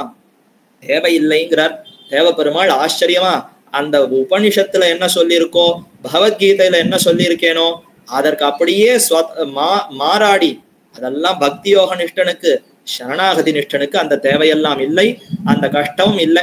சரணாகதி பண்ணியாச்சுன்னா அப்ப நாம் உபாயமே தவிர நீ செய்யக்கூடிய எதுவுமே உபாயம் அன்று. பெருமானே உபாயமாக இருக்கிறார்னு சொல்லிட்டா அப்ப நாம செய்யக்கூடிய எதுவுமே உபாயம் கிடையாது. மேலும் அவர் எப்படிப்பட்ட உபாயம்னா மற்ற எதையும் சகியாத உபாயம். எப்படி பிரம்மாஸ்திரம், சணல் கண்ட கயிறு பிரம்மாஸ்திரம்னு ஒண்ணு தெரிவிப்பார்களே, பிரம்மாஸ்திரம் வேற எதையுமே தன்னோட சேர்த்துக்காது. எந்த சரித்திரத்துல பார்க்கலாம்? ஹனுமானை இந்திரஜித்து பிரம்மாஸ்திரத்தை இட்டு கட்டினான். கட்டின பிற்பாடு மற்ற ராட்சசாலாம் பார்த்தாலாம், ஐயோ இவ்வளவு நேரம் இந்த குரங்கு என்னமா ஒரு அட்டகாசம் பண்ணிது, நல்ல வேலை இப்ப இந்த அஸ்திரத்துல கட்டுப்பட்டிருக்கு, அது எங்கேயும் தப்பித்து ஓடாமல் இன்னும் கயிறை போட்டு கட்டுவோம். சங்கிலி, சணல் கயிறு, தாம்பு கயிறுன்னு எல்லாத்தையும் போட்டு அந்த திருவடி ஹனுமான சுத்தி சுத்தி கட்டினார்களாம். அந்த சமயத்துல பிரம்மாஸ்திரம் பார்த்தது நம்மள பாரு இந்த குரங்கு, இந்த ராட்சசர்கள் எப்பேற்பட்ட பிரம்மாஸ்திரம், நான் இவனை கட்டி வச்சிருக்கேன் இந்த திருவடி ஹனுமான, இதை கூட இவர்கள் நம்பாம அவன் எங்கேயானு ஓடி போயிடுவான், இந்த கட்டெல்லாம் அவனுக்கு தாங்காது, இதற்கு மேலேயும் இன்னும் பல கட்டுகளை போடணும்னு இன்னும் சங்கிலி இதெல்லாம் வச்சு கட்டுறான்னா பிரம்மாஸ்திரம் ஒரு க்ஷணம் பார்த்தது, எப்ப நம்ம பேர்ல நம்பிக்கை இல்லையோ இனிமே நான் இவனை கட்டின்னு இருக்க மாட்டேன், இவனை விட்டு நீங்கி விடுவேன்னு சொல்லி அப்பொழுதே நீங்கி விட்டது. அப்ப சணல் கண்ட கயிறு பிரம்மாஸ்திரத்தை போலே பெருமான் தன்னை தவிர வேறு எதையுமே உபாயமாக சகிக்க மாட்டார். அதனால உபாயேஷு பிரபத்தி சியாத்துன்னா நாம செய்யக்கூடிய செயலும் உபாயம் அன்று, பெருமான் ஒருவனே உபாயம். சரி, அப்படி ஒரு உபாயமா இருக்காருன்னா அப்ப கடைசி காலத்துல நான் நினைக்கணுமா வேண்டாமா? நான் நினைச்சு கொண்டிருந்தால்தான் எனக்கு முக்தி கிட்டும்னு கீதையில சொன்னாரேன்னா அது பக்தி யோக நிஷ்டனுக்கே தவிர அது சரணாகதி நிஷ்டனுக்கு அந்த தேவையில்லை. ஆக அந்திம ஸ்மிருதி வர்ஜனம், அந்திம ஸ்மிருதி வேண்டான்னு தெரிவித்தார். ஆச்சரியமா? அந்திம ஸ்மிருதினா கடைசி காலம், அந்திமம்னா இறுதி, இறுதி கால நினைவு அவசியம் இல்லை. அப்ப ஒருத்தர் பார்த்தார், ஓ அப்ப கடைசி காலத்துல பெருமானை நினைத்து கொண்டிருப்பதுங்கிறது கூடாதா, எனக்கு நினைப்பு வந்து விட்டதேன்னு அவர் தவிக்கிறார்னா என்ன சொல்றது? கடைசி காலத்துல கட்டாயமாக என்னை பற்றிய நினைவு வேண்டாம்னு தான் தெரிவித்தாரே தவிர என்னை பற்றிய நினைவு வந்துடுத்துன்னா ரொம்ப சந்தோஷம், அதுதான் எப்பொழுதும் வேண்டும், எப்பொழுதும் பெருமானுடைய திருவடிகளையே நினைத்து கொண்டிருக்கணுமே தவிர அது கடைசி காலத்துல வந்துடுத்தேன்னு கவலைப்பட வேண்டாம். யார் யார் எப்படி இருந்தாலும் கொடுக்க போவது அவன். உனக்கு அந்திம ஸ்மிருதி இல்லை என்றால் கவலை வேண்டாம், இருந்ததுன்னா பரமபோக்கியமா அனுபவித்துக் கொண்டு அத்தோட எம்பெருமான போய் அடையலாமே, என்ன கஷ்டம். சரி, அந்திம ஸ்மிருதி வர்ஜனம், இந்த ஜீவாத்மா நினைக்க வேண்டாம்னு தெரிவித்தார். அது என்னது? இதே கண்ணன் தான் கீதையில சொல்லி இருக்கார். இப்ப என்ன வேண்டாம்னு சொல்றாரு? அவரே சொன்னதை மாத்தி சொல்லலாமா? அப்ப நாளைக்கு நம்பிக்கை இல்லாம போயிடுமேன்னு கேட்டா அதுக்கு பெருமாள் வேற ஒரு சமாதானம் தெரிவித்தார். உனக்கு என்ன வேண்டும்? நான் கீதையில அந்திம ஸ்மிருதி தானே சொல்லியிருக்கேன், கடைசி கால நினைவு வேண்டும்னு தானே சொல்லியிருக்கேன், நிச்சயம் உண்டு, கடைசி கால நினைவு உண்டுன்னு தெரிவித்தார். இப்பதானே வேண்டான்னு சொன்னீர், கடைசி கால நினைவு வேண்டாம்னு சொன்னீரேன்னா உனக்கு கடைசி கால நினைவு வேண்டாம்னு நான் சொன்னேனே தவிர கடைசி கால நினைவு வேண்டாம்னே நான் சொல்லலையே. ஸ்திதே மனசி சுஸ்வஸ்தே சரீரே சதி யோனரஹ தாது சாமியே ஸ்திதே ஸ்மர்த்தா விஸ்வரூபஞ்ச மாமஜம் ததஸ்தம் ரியமானந்து காஷ்டபாஷான சன்னிவம் அகம் ஸ்மராமி மத்பக்தம் நயாமி பரமாம் கதிம். இரம் கற்பகம் சேர் வானத்தவர்க்கும் அல்லாதவர்க்கும் மத்தெல்லாயவர்க்கும் ஞானப்பிரானை அல்லால் நான் கண்ட நல்லதுவே என்ன நம்மாழ்வார் திருவிருத்தத்துல தெரிவித்தா போலே ஞானப்பிரானாக இருக்கக்கூடிய ஸ்ரீ வராக நாயனார் வராக பெருமான் அவர் என்ன தெரிவித்தார்னா, ஒரு தடவை என்னிடத்துல இந்த ஜீவாத்மா என்னையே பற்றி எல்லாம் நீர்தான் என்னிடத்துல சரணாகதி செய்து விட்டான்னா அவனுடைய அந்திம காலத்துல அவனை நான் நினைக்கிறேன். காஷ்டபாஷான சன்னிபம், அவன் கல்ல போல கட்ட போல நினைவே இல்லாமல் கிடந்தாலும் அகம் ஸ்மராமி, நானே அவனை நினைத்து இவன் நம்மை பற்றினவன், இவனுக்கு எந்த கஷ்டம் வரக்கூடாது, இந்த ஜீவாத்மாவை நானே அழைத்து கொண்டு போகிறேன்னு வராக பெருமாள் திருவார்த்தை அருளி செய்திருக்கிறாரே. அத கண்ணன் தேவப்பெருமாள் இங்கு நினைவூட்டுவதாக கொள்ளலாம். அப்ப அந்திம ஸ்மிருதி உனக்கு வேண்டான்னா நீ என்னை பற்றி விட்டாய்னு சொன்னா எப்ப வரப்போறேன்னு என்னுடைய நினைவு உன்னையே நினைத்து கொண்டிருக்கிறது, நீ எது கவலைப்படணும்? அப்ப அந்திம ஸ்மிருதி உண்டு, நமக்கு வேண்டாம். பெருமான் நம்மை நினைத்து கொண்டு இவன் எப்ப வரப்போகிறான் நம்மையே அவர் பார்த்து கொண்டிருக்கிறாராம். இதுல ஒரு சின்ன சந்தேகம். இப்ப பெரியாழ்வார் ஏன் அப்போதைக்கு இப்போதே சொல்லி வைத்தேன்னு தெரிவித்தார்னா அவர் சொன்னதே வேறு.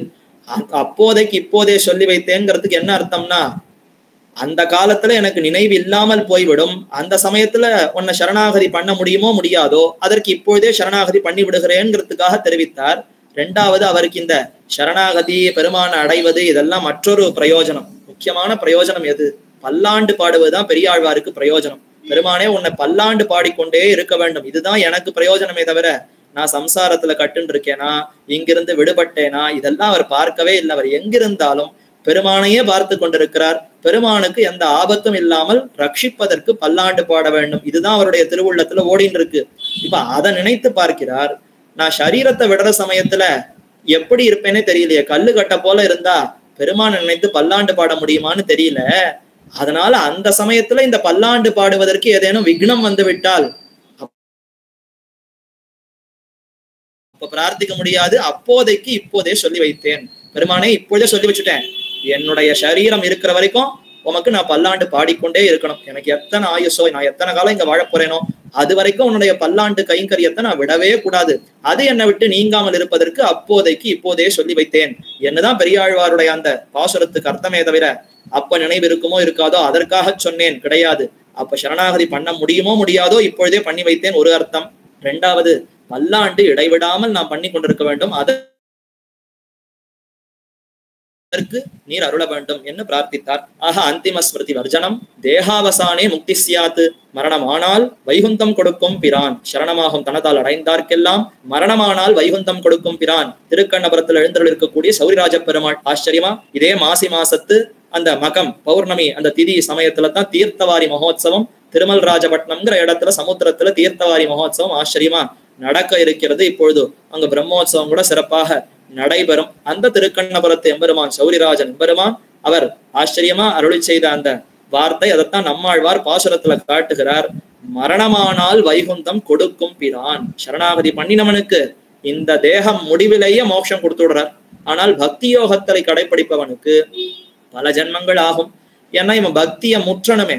இந்த பக்தி வளர்ந்து வளர்ந்து வளர்ந்து நிறைய முற்றின நிலையை அடையணும். அது எத்தனை ஜென்மம் வேணாலும் பிடிக்கலாம். இந்த ஜென்மத்திலேயே முடிந்தாலும் முடியலாம், இல்ல பல ஜென்மங்கள் பிடித்தாலும் பிடிக்கலாம். ஏன்னா நம்முடைய முயற்சியினால பக்தியை வளர்க்கணும். நாம இடைவிடாமல் சிந்தித்து சிந்தித்து சிந்தித்து பக்தியை வளர்த்து பாபங்களை போக்கடிக்கணும். அப்ப நம் முயற்சினாலேன்னு சொன்னா அது எப்பொழுதுமே தாமசமாகத்தான் ஆகும், பல ஜென்மங்கள் பிடிக்கும். ஆனா பெருமான் உபாயமாக இருக்கிறார்னா அவர் விளம்பித உபாயமே கிடையாது, அவிலம்பித உபாயம். விளம்பம்னா கால அவகாசம், நிறைய காலம் பிடிக்கும்னு அர்த்தம். விளம்பம்னா நடுவுல இடைவெளி உண்டு. இப்ப பண்ணினோம்னா ரொம்ப காலம் கழிச்சுதான் அதனுடைய பயன் கிடைக்கும்னு சொன்னா அது விளம்பித உபாயம்னு பேர். அவிலம்பித உபாயம்னா அவ்வளவு கால கெடுவெல்லாம் கிடையாது. பெருமானை பற்றினா உடனே கொடுத்துருவார். ஆர்த்த பிரபத்தி, திருப்த பிரபத்தி என்று ரெண்டு உண்டே. ஆர்த்த பிரபத்தின்னா ஆழ்வார்கள்னா ஆர்த்த பிரபன்னர்கள், இப்போதே வேண்டும், அடுத்த நொடி என்னால பொறுத்துக்க முடியாதுன்னு அப்பொழுதே சரணாகதி பண்ணி பிரார்த்தித்தார்கள். அவர்களுக்கு உடனே கொடுத்துட்டார். திவ்ய பிரபந்தத்தை அருள் செய்த முடித்த உடனேயே ஆழ்வார்களுக்கு வைகுந்தத்தை கொடுத்துட்டார். நாமெல்லாம் அப்படி கிடையாது, திருப்த பிரபன்னர்கள். பெருமானே உண்மை சரணாகதி பண்றேன், இருக்கிற நாள் இந்த உலகத்துல வாழ்ந்துட்டு இதோ இந்த தேகம் முடிகிற சமயத்துல உன்னை அடைகிறேன்னு தான் நாம திருப்த பிரபன்னர்களாக இருக்கிறோம். அப்ப நமக்கெல்லாம் இந்த சரீரத்தினுடைய முடிவிலேயே மோட்சத்தை எம்பெருமான் கொடுத்து விடுகிறானாம், தாமசப்படுத்துவதில்லை. ஏன் இன்னும் 2 பிறவி போட்டா என்னன்னா தெரியாது, எப்படி புத்தி போகுமோ, என்ன ரஜோகுணம் தமோகுணம் மேலிடுமோ, எங்க போய் சேருவோமோ தெரியாதே. இப்ப நல்ல வேலை வந்திருக்கான், அந்த சமயத்துல உன்னை விடக்கூடாது. சொத்தை அடைபவன் சுவாமியா. அப்ப நாம சொத்தாக இருக்க நம்மை விடவே மாட்டார். இந்த தேகத்தினுடைய முடிவிலேயே நமக்கு முக்தியை கொடுத்து விடுகிறார் என்று அதைத்தான் இப்போ நிர்ணயிக்கிறார். அப்போ இதெல்லாம் உபநிஷத்துல பார்த்தால் பக்தி யோகத்தை கடைபிடிப்பவனுக்கு பல நாட்கள் ஆகும்னு இருக்கிறதே என்று ஒரு சந்தேகம் எழ வேண்டாம். அந்த சந்தேகம் வேண்டாம். எம்மை பற்றினவர்களுக்கு நாம் இந்த தேகத்தினுடைய முடிவிலேயே மோட்சத்தை கொடுக்கிறோம்னு தேவப்பெருமாள் ஆச்சரியமா அருளி செய்த வார்த்தை. இது 5 வார்த்தைகளா. இப்ப இறுதியான வார்த்தை ரொம்ப முத்தாய்ப்பான வார்த்தை, பூர்ணாச்சாரிய சமாஸ்ரயா. இந்த 5 வார்த்தை, இதற்கு முன்னாடி பார்த்த 5 வார்த்தையில கூட தேவப்பெருமாளுக்கு அதாவது இளையாழ்வாருக்கு சந்தேகமே இல்லை. ஏன்னா அவரே யாதவ பிரகாஷர் இடத்துல இதெல்லாம் உண்டுன்னு நிர்ணயித்தவர் தானே. யாதவ பிரகாஷர் வெவ்வேறு அர்த்தங்களை கூற கிடையாதுன்னு நன்னா மறுத்து நிர்ணயிச்சுட்டார். ராமானுஜர் சொல்லிட்டாரு, நம்ம ஏத்துன்றுவோம். இருந்தாலும் அது தேவப்பெருமாள் வார்த்தையாக கல்வெட்டாக பதிய வேண்டும் என்பதற்காக இந்த 6 வார்த்தைகள் வந்தன. ஆனா இப்ப ராமானுஜருக்கே முக்கியமான சந்தேகம் என்னன்னா, ஆளவந்தாருக்கு இத்தனை சிஷ்யர்கள் இருக்கிறார்களே, இவர்களுக்குள்ள யாரை பற்றுவது? பெரிய திருமலை நம்பி தமக்கு நேர் மாமாவாகவே இருக்கிறார், தாய் மாமன், அவரை பற்றுவதா? அடுத்து திருக்கோஷ்டியூர் நம்பிகள் இருக்காரே, அவரை பற்றுவதா? அல்ல திருமாலையாண்டான் இருக்காரே, அவரை பற்றுவதா? திருவரங்க பெருமாள் அரையர் இருக்காரே, அவரை பற்றுவதா? யாரை பற்றுவதுன்னு தெரியலையே. பஞ்சாச்சாரிய பதாஸ்ருதா என்று ராமானுஜருக்கு திருநாமம். 5 சிஷ்யர்கள் முக்கியமானவர்கள். இதுல யாரை பற்றுவது? திருக்கோஷ்டியூர் நம்பியா, திருமாலை ஆண்டானா, பெரிய திருமலை நம்பியா, திருவரங்க பெருமாள் அரையரா? யாரை பற்றுவதுன்னு தெரியவில்லையே. பெரிய நம்பிகளா? யாரை பற்றுவதுன்னு தெரியவில்லையே. சந்தேகம் எழ பூர்ணாச்சாரிய சமாஸ்ரயா. பூர்ணாச்சாரியர் பெரிய நம்பிகள். நம்பிங்கிற அந்த தமிழ் சொல்லுக்கு வடமொழியிலே பூர்ணன் என்று திருநாமம், பூர்ணன் என்று சொல். அப்ப பூர்ண ஆச்சாரியான பெரிய நம்பி, அவரையே நீர் பற்ற வேண்டும் என்று தேவப்பெருமாள் இப்ப காட்டி கொடுத்தார். ஏன் பூர்ணாச்சாரியரை ஏன் காட்டி கொடுத்தார்னா, அவர் தானே ஆளவந்தாராலே அனுப்பப்பட்டவர். அவர் தான் முற்பட்டாராம். ஆளவந்தார் இப்படி யோசித்து கொண்டிருந்தார். நம்முடைய தரிசனத்துக்கு அடுத்து முதல்வனாக இளையாழ்வார அங்கேயே கடாட்சித்தோம். அவரை நம்மிடத்துல கொண்டு சேர்ப்பார் யார் என்ன அப்படி தன்னுடைய கூட்டமா இருக்கக்கூடிய சிஷ்யர்களை பார்த்து கேட்க, அதுல முற்பட்டு எழுந்தவர் பெரிய நம்பிகள் தானா. அடியனுக்கு உத்தரவு இருந்தால் நிச்சயம் அடியன் போய் அழைத்து கொண்டு வருகிறேன்னு தான் முதல்ல எழுந்தாராம். அப்படி ஒரு அன்போடு எழுந்திருப்பதனாலே பெரிய நம்பிகளையே நியமித்தார் ஆளவந்தார். சரி நீர் போய் அழைத்து கொண்டு வாரும் என்று நியமித்தார். அப்படி ஆளவந்தாராலேயே நியமிக்கப்பட்டவர் பெரிய நம்பி தாமும் ஆளவந்தாரிடத்துல பரிவோடு இதை உடனே இளையாழ்வார அழைத்து கொண்டு வரேன்னு முற்பட்டு எழுந்தாரா. இப்ப தேவப்பெருமாள் அவரையே நீர் முக்கிய ஆச்சாரியராக பற்றும், அவரிடத்துல பஞ்சசம்ஸ்காரத்தை செய்து கொள்ளும் என்பதற்காக பூர்ணாச்சாரிய சமாஸ்ரயா என்ன தெரிவித்தார். ஆக அந்த பூர்ணாச்சாரியரையே முக்கிய ஆச்சாரியராக கொள்ள வேண்டும். தமக்கு நேர் மாமனா இருக்கக்கூடிய பெரிய திருமலை நம்பிகள் அவர் எங்கேயோ திருமலையில கைங்கரியத்துல இருந்தார். திருக்கோஷ்டியூர் நம்பிய பற்றலாமான்னா அவர் பெருமான் சொல்லி கூட உடனே உபதேசிக்கவில்லை.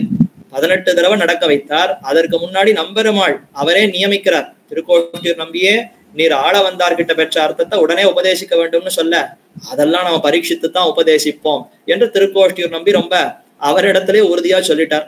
அப்ப இளகிய மனதோடு அவர் இல்லை, கேட்ட உடனே போய் பற்றி சமாஷேனம் பண்ணி உபதேசிப்பறானா அப்படிப்பட்ட பிரகிருத்தியே அவர் இல்லை. அதனால திருக்கோஷ்டியூர் நம்பி இதுல இருந்து எம்பெருமான் விளக்கி விட்டார்.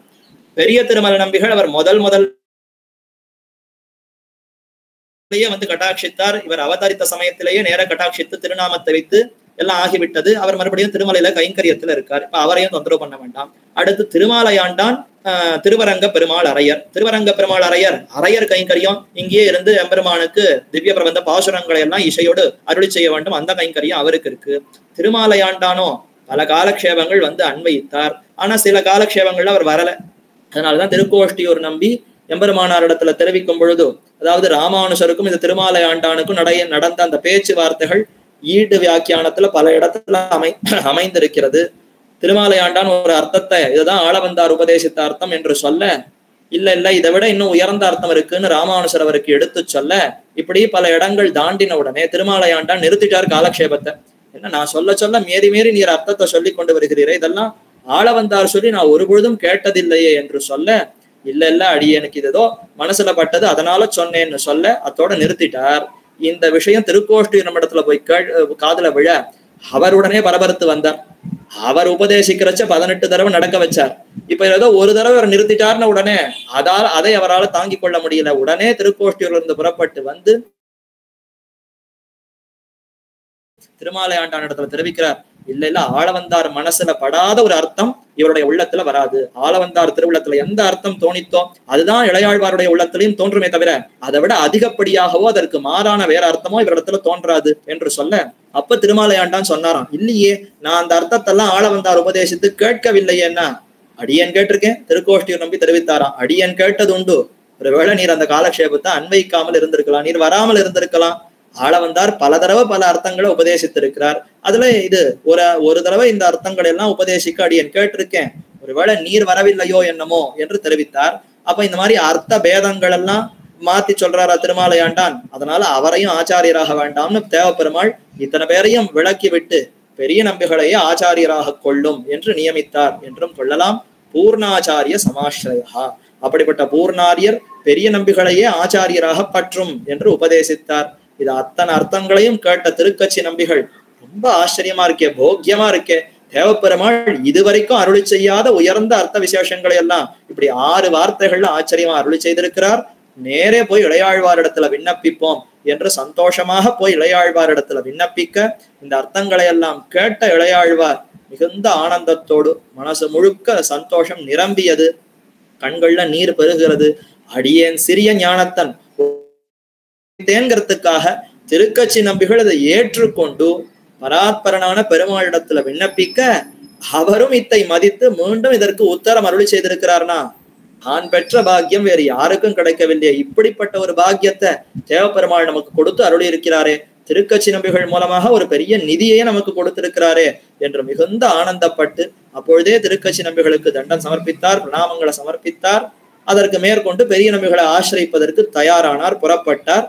மேற்கொண்டு மதுராந்தகத்துக்கு போக, அதே சமயத்துல பெரிய நம்பிகளும் திருவரங்கத்திலிருந்து புறப்பட்டு யாத்திரையாக பெருமாள் கோவிலுக்கு வர, அவரும் மதுராந்தகத்தில இவரை சந்திக்க, இருவருக்குமாக அங்க அந்த நட்பு ஏற்பட்டது, சந்தித்து கொண்டனர். மேற்கொண்டு அங்கு பஞ்சசம்ஸ்காரம் நடைபெற்றதுங்கிற சரித்திரம் குரு பரம்பரா பிரபாவத்தில் அமைந்திருக்கிறது.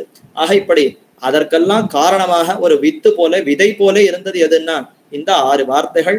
அப்படிப்பட்ட 6 வார்த்தைகள் இது தேவப்பெருமாள் அருளின வார்த்தைகளா, திருக்கச்சி நம்பிகள் அருளின வார்த்தைகளான்னா திருக்கச்சி நம்பிகள் அருளின வார்த்தைகள்னு தான் கொள்ளணும். ஏன்னா இவர் மூலமாகத்தான் இப்ப எம்பெருமானாருக்கு தேவப்பெருமாள் கொடுத்திருக்கிறார். அப்ப தேவப்பெருமாள் கொடுக்க அதை திருக்கச்சி நம்பிகள் பெற்று அவர் இத்தை எம்பெருமானாருக்கு உபதேசிக்க, இளையாழ்வார் அத்தை பெற்று மேற்கொண்டு அவர் பூர்ணாச்சாரியரை பற்றினார் என்பது சரித்திரம். அப்படிப்பட்ட 6 வார்த்தைகளை நமக்காக பெற்றுக் கொடுத்த திருக்கச்சி நம்பிகளுடைய திருவடிகளுக்கு பல்லாண்டு பாடுவோம். கஜேந்திரதாசர் என்று அவருக்கு திருநாமம் உண்டு, பார்கவ பிரியர் என்று அவருக்கு திருநாமம் உண்டு. எத்தனையோ திருநாமங்கள் இருந்தாலும் நம் அனைவராலும் இன்று அழைக்கக்கூடிய திருநாமம் திருக்கச்சி நம்பி. திருக்கச்சி என்கிற அந்த திவ்ய தேசத்தையே தனக்கு அடையாளமாக கொண்டு அங்கே எப்பொழுதும் அந்த எம்பெருமானிடத்துல ஈடுபட்டு கைங்கரியங்களை செய்தார். ஆச்சாரிய அபிமானத்தை பெற்றார். ஜெகதாச்சாரியரான ராமானுஜருடைய அபிமானத்தை பெற்றார். அது மட்டும் இல்லாது திருக்கோஷ்டியூர் நம்பினிடத்தில் அடிபணிந்து கைங்கரியம் பண்ணார். மாடு மேய்க்கிற அந்த கோலத்திலே இடையனாக இருந்து 6 மாச காலம் ஆச்சாரியன் அந்த திருக்கோஷ்டியூர் நம்பி திருமாளிகையிலே இருந்து அவருடைய அபிமானத்தையும் பெற்றார். இப்படி பலருடைய அபிமானத்தையும் பெற்று என்றென்றும் தேவப்பெருமாளுக்கு ஆலவட்ட கைங்கரியத்தை செய்து கொண்டிருக்கக்கூடிய திருக்கச்சி நம்பிகளுடைய 2 திருவடிகளுக்கு பல்லாண்டு பாடுவோம். அப்படிப்பட்ட அந்த திருக்கச்சி நம்பிகளுடைய கட்டாட்சத்தினாலே நமக்கும் இந்த அர்த்தங்கள் எல்லாம் மனசிலே நன்றாக பதிந்து அதை அனுஷ்டானத்திலே கொள்ள வேண்டும். நிறைய கேட்டோம், கேட்டது மட்டும் போராது. பரமாத்மா எம்பெருமான் ஒருத்தர் தான்னா அவரை தவிர மற்ற தெய்வங்களையோ மற்ற மனிதர்களையோ புகழ்ந்து பாடமாட்டோம் என்று அதுல உறுதி கொண்டவர்களாய் மற்ற அனுஷ்டானங்களையும் ஆச்சாரியர்களை பின்பற்றி அதை நம்முடைய அனுஷ்டானத்திலையும் கொண்டு வர வேண்டும் என்பதையும் பிரார்த்தித்துக் கொண்டு சற்று நேரத்தை அதிகப்படியாக எடுத்துக்கொண்டதற்கு க்ஷமையும் பிரார்த்தித்துக் கொண்டு அமைகிறேன். அடியனுடைய சிறிய ஞானத்துக்கு எட்டினா போலே இந்த அர்த்த விசேஷங்களை ரொம்ப சுருக்கமா விண்ணப்பித்திருக்கிறேன்.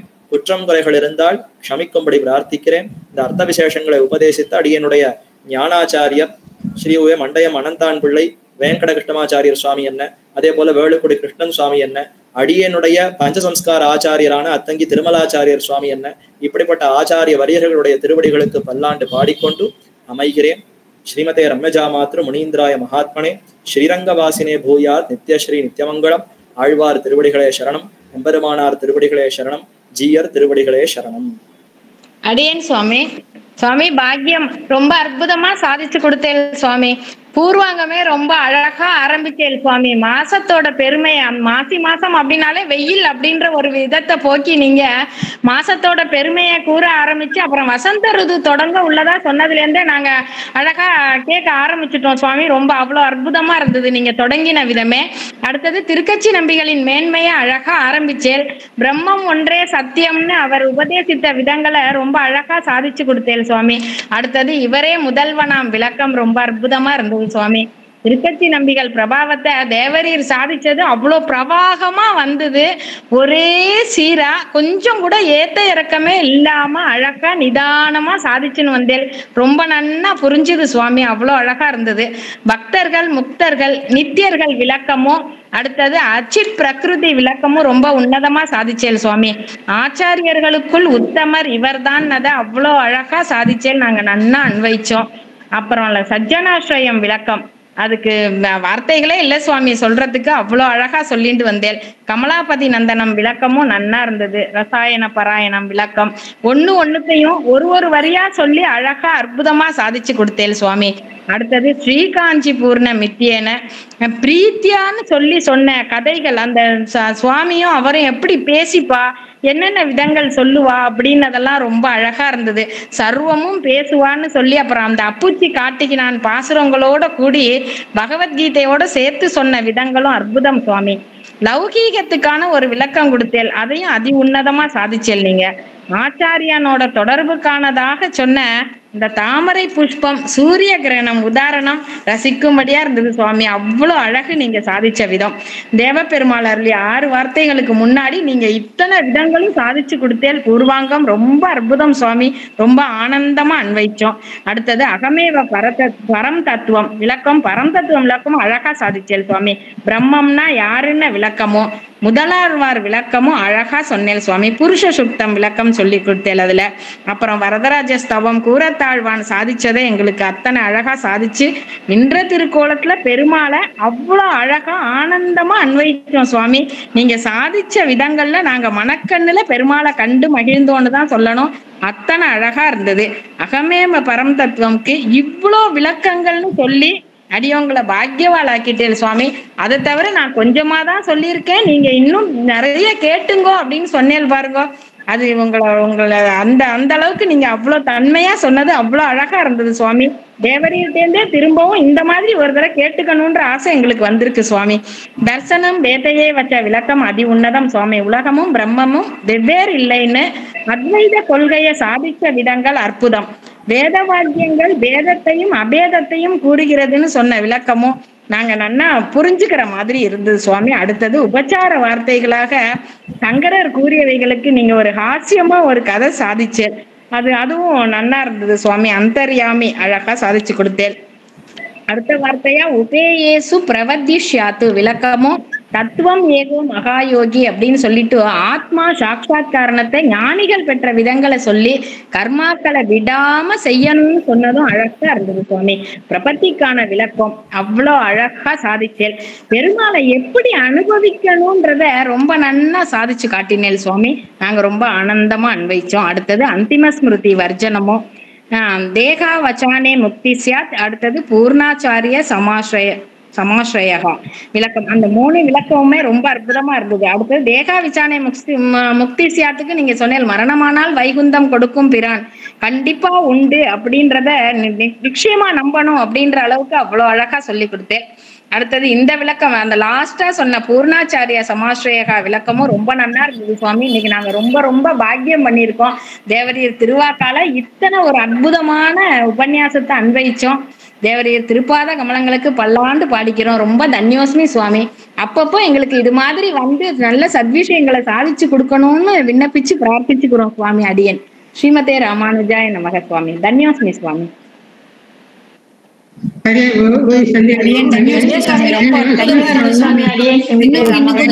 சொல்லக்கூடாதாங்கிறதுக்கு இருந்தது உங்களோட இது. ரொம்ப ரொம்ப நல்லா இருந்துச்சு சுவாமி. ரொம்ப நல்லா போச்சு. ஒரு நிமிஷம் கூட நகரல சுவாமி. அந்த அளவுக்கு ரொம்ப நல்லா இருந்தது அடியே.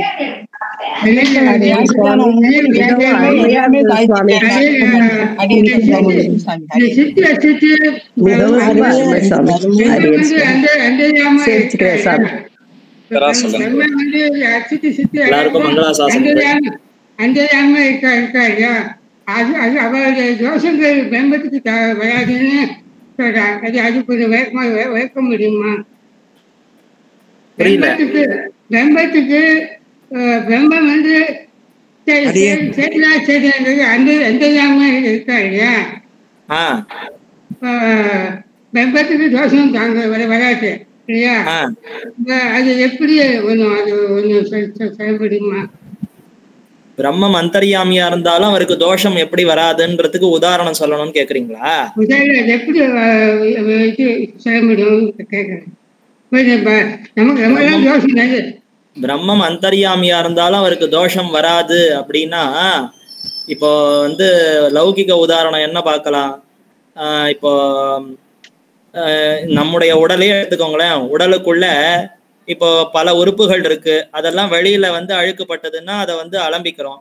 அதே சமயத்துல நம்ம நாக்கால உணவெல்லாம் உண்றோம். நிறைய ஆகாரத்தை உள்ள போட்டுக்கிறோம். கையால எடுத்து வாயில போட்டு சாப்பிடுறோம். அப்ப கையை நம்ம சாப்பிட்டு முடிச்சா விட்டு கையை அலம்பிக்கிறோம். ஏன்னா கையில வந்து பத்து பட்டிருக்கு, சாதம் குழம்பு அதெல்லாம் ஒரே பிசு பிசுன்னு இருக்கு, நெய் பட்டிருக்குன்னு அலம்பிக்கிறோம். அதே உள்ள சாப்பிட்டது நாக்கால தானே உள்ள சாப்பிட்டுருக்கோம். அந்த நாக்கை எதையானும் போட்டு அலம்புறோமா? அதுல ஏதானும் பட்டிருக்கா? அதுல ஏதானும் வந்து ஒட்டிக்கிறதா? எதுவும் ஒட்டலையே. அந்த நாக்கால எல்லாத்தையும் உள்ள தள்ளுறோம். ஆனா அந்த நாக்குல எதுவும் ஒட்டிக்கிறது காணும். ஆனா கையில ஒட்டிக்கிறது, கையெல்லாம் அலம்பிக்கிறோம், வாயை அலம்பிக்கிறோம், எல்லாம் பண்றோம். ஆனா நாக்குன்னு ஒண்ணும் தனியா அது எதுவும் பண்றது இல்லையா? அது எதுவுமே உள்ள தள்ளிடுறது. அது மூலமா தான் உள்ள போறது. அப்ப எல்லா வஸ்துக்களோடையும் நாக்கு படுறது. ஆனா அதுக்கு எந்த தோஷமும் வர்றது இல்லை. ஆனா மத்த உறுப்புகள் எல்லாம் அதோட படுறச்சு அதுக்கு தோஷம் வருது, அலம்பிக்கிறோம். அத மாதிரி நமக்குள்ளேயே பரமாத்மா இருக்கார். ஜீவாத்மாவுக்குள்ள பரமாத்மா இருக்கார். ஜீவாத்மா செயல்களை புரியும் பொழுதோ புண்ணிய பாப ரூபமான கர்மம் இந்த உடலை எடுத்துக்கொண்டிருக்கிற இந்த ஜீவாத்மாவுக்கு தான் வருமே தவிர உள்ள இருக்கக்கூடிய பரமாத்மாவுக்கு அது ஒட்டவே ஒட்டாது. ஏன்னா அவர் நாக்க மாதிரி அவர் வந்து வெறுமை அனுமதிக்கிறார், உள்ள போகிறதுக்கு இவன் செய்யறதுக்கு அனுமதிக்கிறாரே தவிர அவருக்கு எந்த புண்ணிய பாபத்திலையும் நேரடியா தொடர்பு கிடையாது. ஏன்னா அவர் விருப்பப்பட்டு எதையும் செய்யலையே. இந்த கர்மாவை விருப்பப்பட்டு செய்தவன் நான். தப்பா இருக்கட்டும் சரியா இருக்கட்டும் அதை விருப்பத்தோடு செய்தது நான். அப்ப நான் செஞ்சிருக்கேன்னா ஜீவாத்மாவுக்கு தான் அந்த புண்ணிய பாபம் ஒட்டுமே தவிர என்ன நான் பண்ணுவதற்கு அனுமதித்தவனுக்கு அந்த புண்ணிய பாபம்ங்கிறது ஒட்டாது. இந்த உதாரணத்தையே வச்சுக்கோங்க. நாக்கு மூலமா எல்லாத்தையும் உள்ள தள்ளுறோம், உடலுக்குள்ள தள்ளுறோம். ஆனா நாக்குக்கு எதுவும் படுறது இல்லை, தோஷம் வர்றது இல்லை. ஆனா கை, வாய், உதடு இதெல்லாம் ஒட்டிண்டா அதெல்லாம் ஜலத்தை போட்டு அலம்புறோம். நெய் பிசுக்கு ஏறி போச்சுன்னா சீக்கா போட்டு அலம்புறோம், அரப்பு பொடி போட்டு அலம்புறோம். அந்த மாதிரி நாக்கை வந்து ஒரே பிசுக்கா எடுத்து அப்படின்னு அலம்புறோம்னா அலம்பலையே. ஏன்னா அதுக்கு தோஷம், அந்த பிசு பிசுப்பு அதுக்கு ஒட்ட மாட்டேங்கிறது. அப்ப உடலுக்குள்ளேயே ஒரு அங்கத்துல ஒட்டுறது ஒரு அங்கத்துல ஒட்டலன்னா உடலுக்குள்ள இருக்கக்கூடிய ஆத்மாவுக்குள்ள இருக்கக்கூடிய பரமாத்மாவுக்கு எப்படி ஒட்டும்? தோஷங்கள் ஒட்டாதுன்னு வச்சுக்கலாம் இந்த உதாரணத்தை வச்சு. ரொம்ப ரொம்ப ஒவ்வொரு இதையும் ஒவ்வொரு உதாரணம் கொடுத்து ஒவ்வொரு விஷயமும் நிறைய பேர் தெரிஞ்சுட்டா கூட அது என்ன விளக்கமா அழகா படிப்படியா எடுத்து சொல்லிட்டு ரொம்ப நல்லா இருந்தது. இது உங்க ஆசிரியர் வேகு கிருஷ்ணன் அப்ப அதை மூலமா நீங்க தெரிஞ்சு வீட்டு சொன்னது ரொம்ப பெருமையா இருக்கு, ரொம்ப சந்தோஷமா இருக்கு. சந்தோஷம். அடியவர்கள் தங்கள் திருவிழியை தண்டனைத்து வணங்குகிறோம். ஸ்ரீ கிருஷ்ணா ராமானுஜா சரணம். இது லீவ் பண்ணிட்டுமா?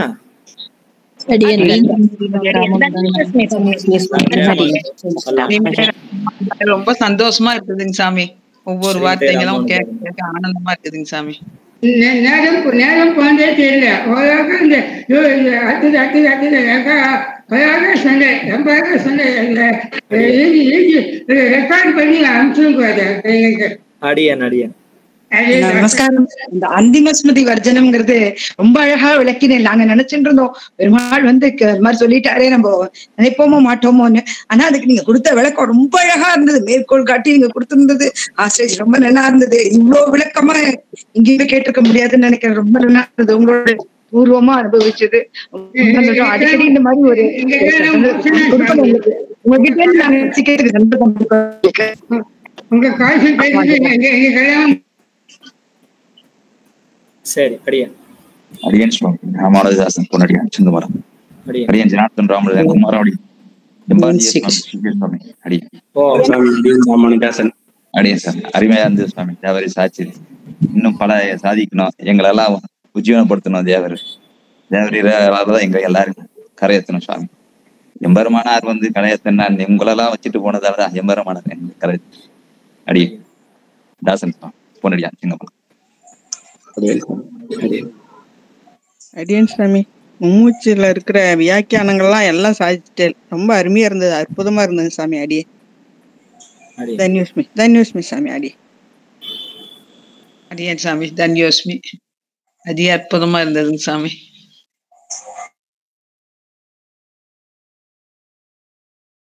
வையாரம் நியமித்த உங்களுக்கு, இவரை நியமித்த உங்களுக்கும் பாராட்டு.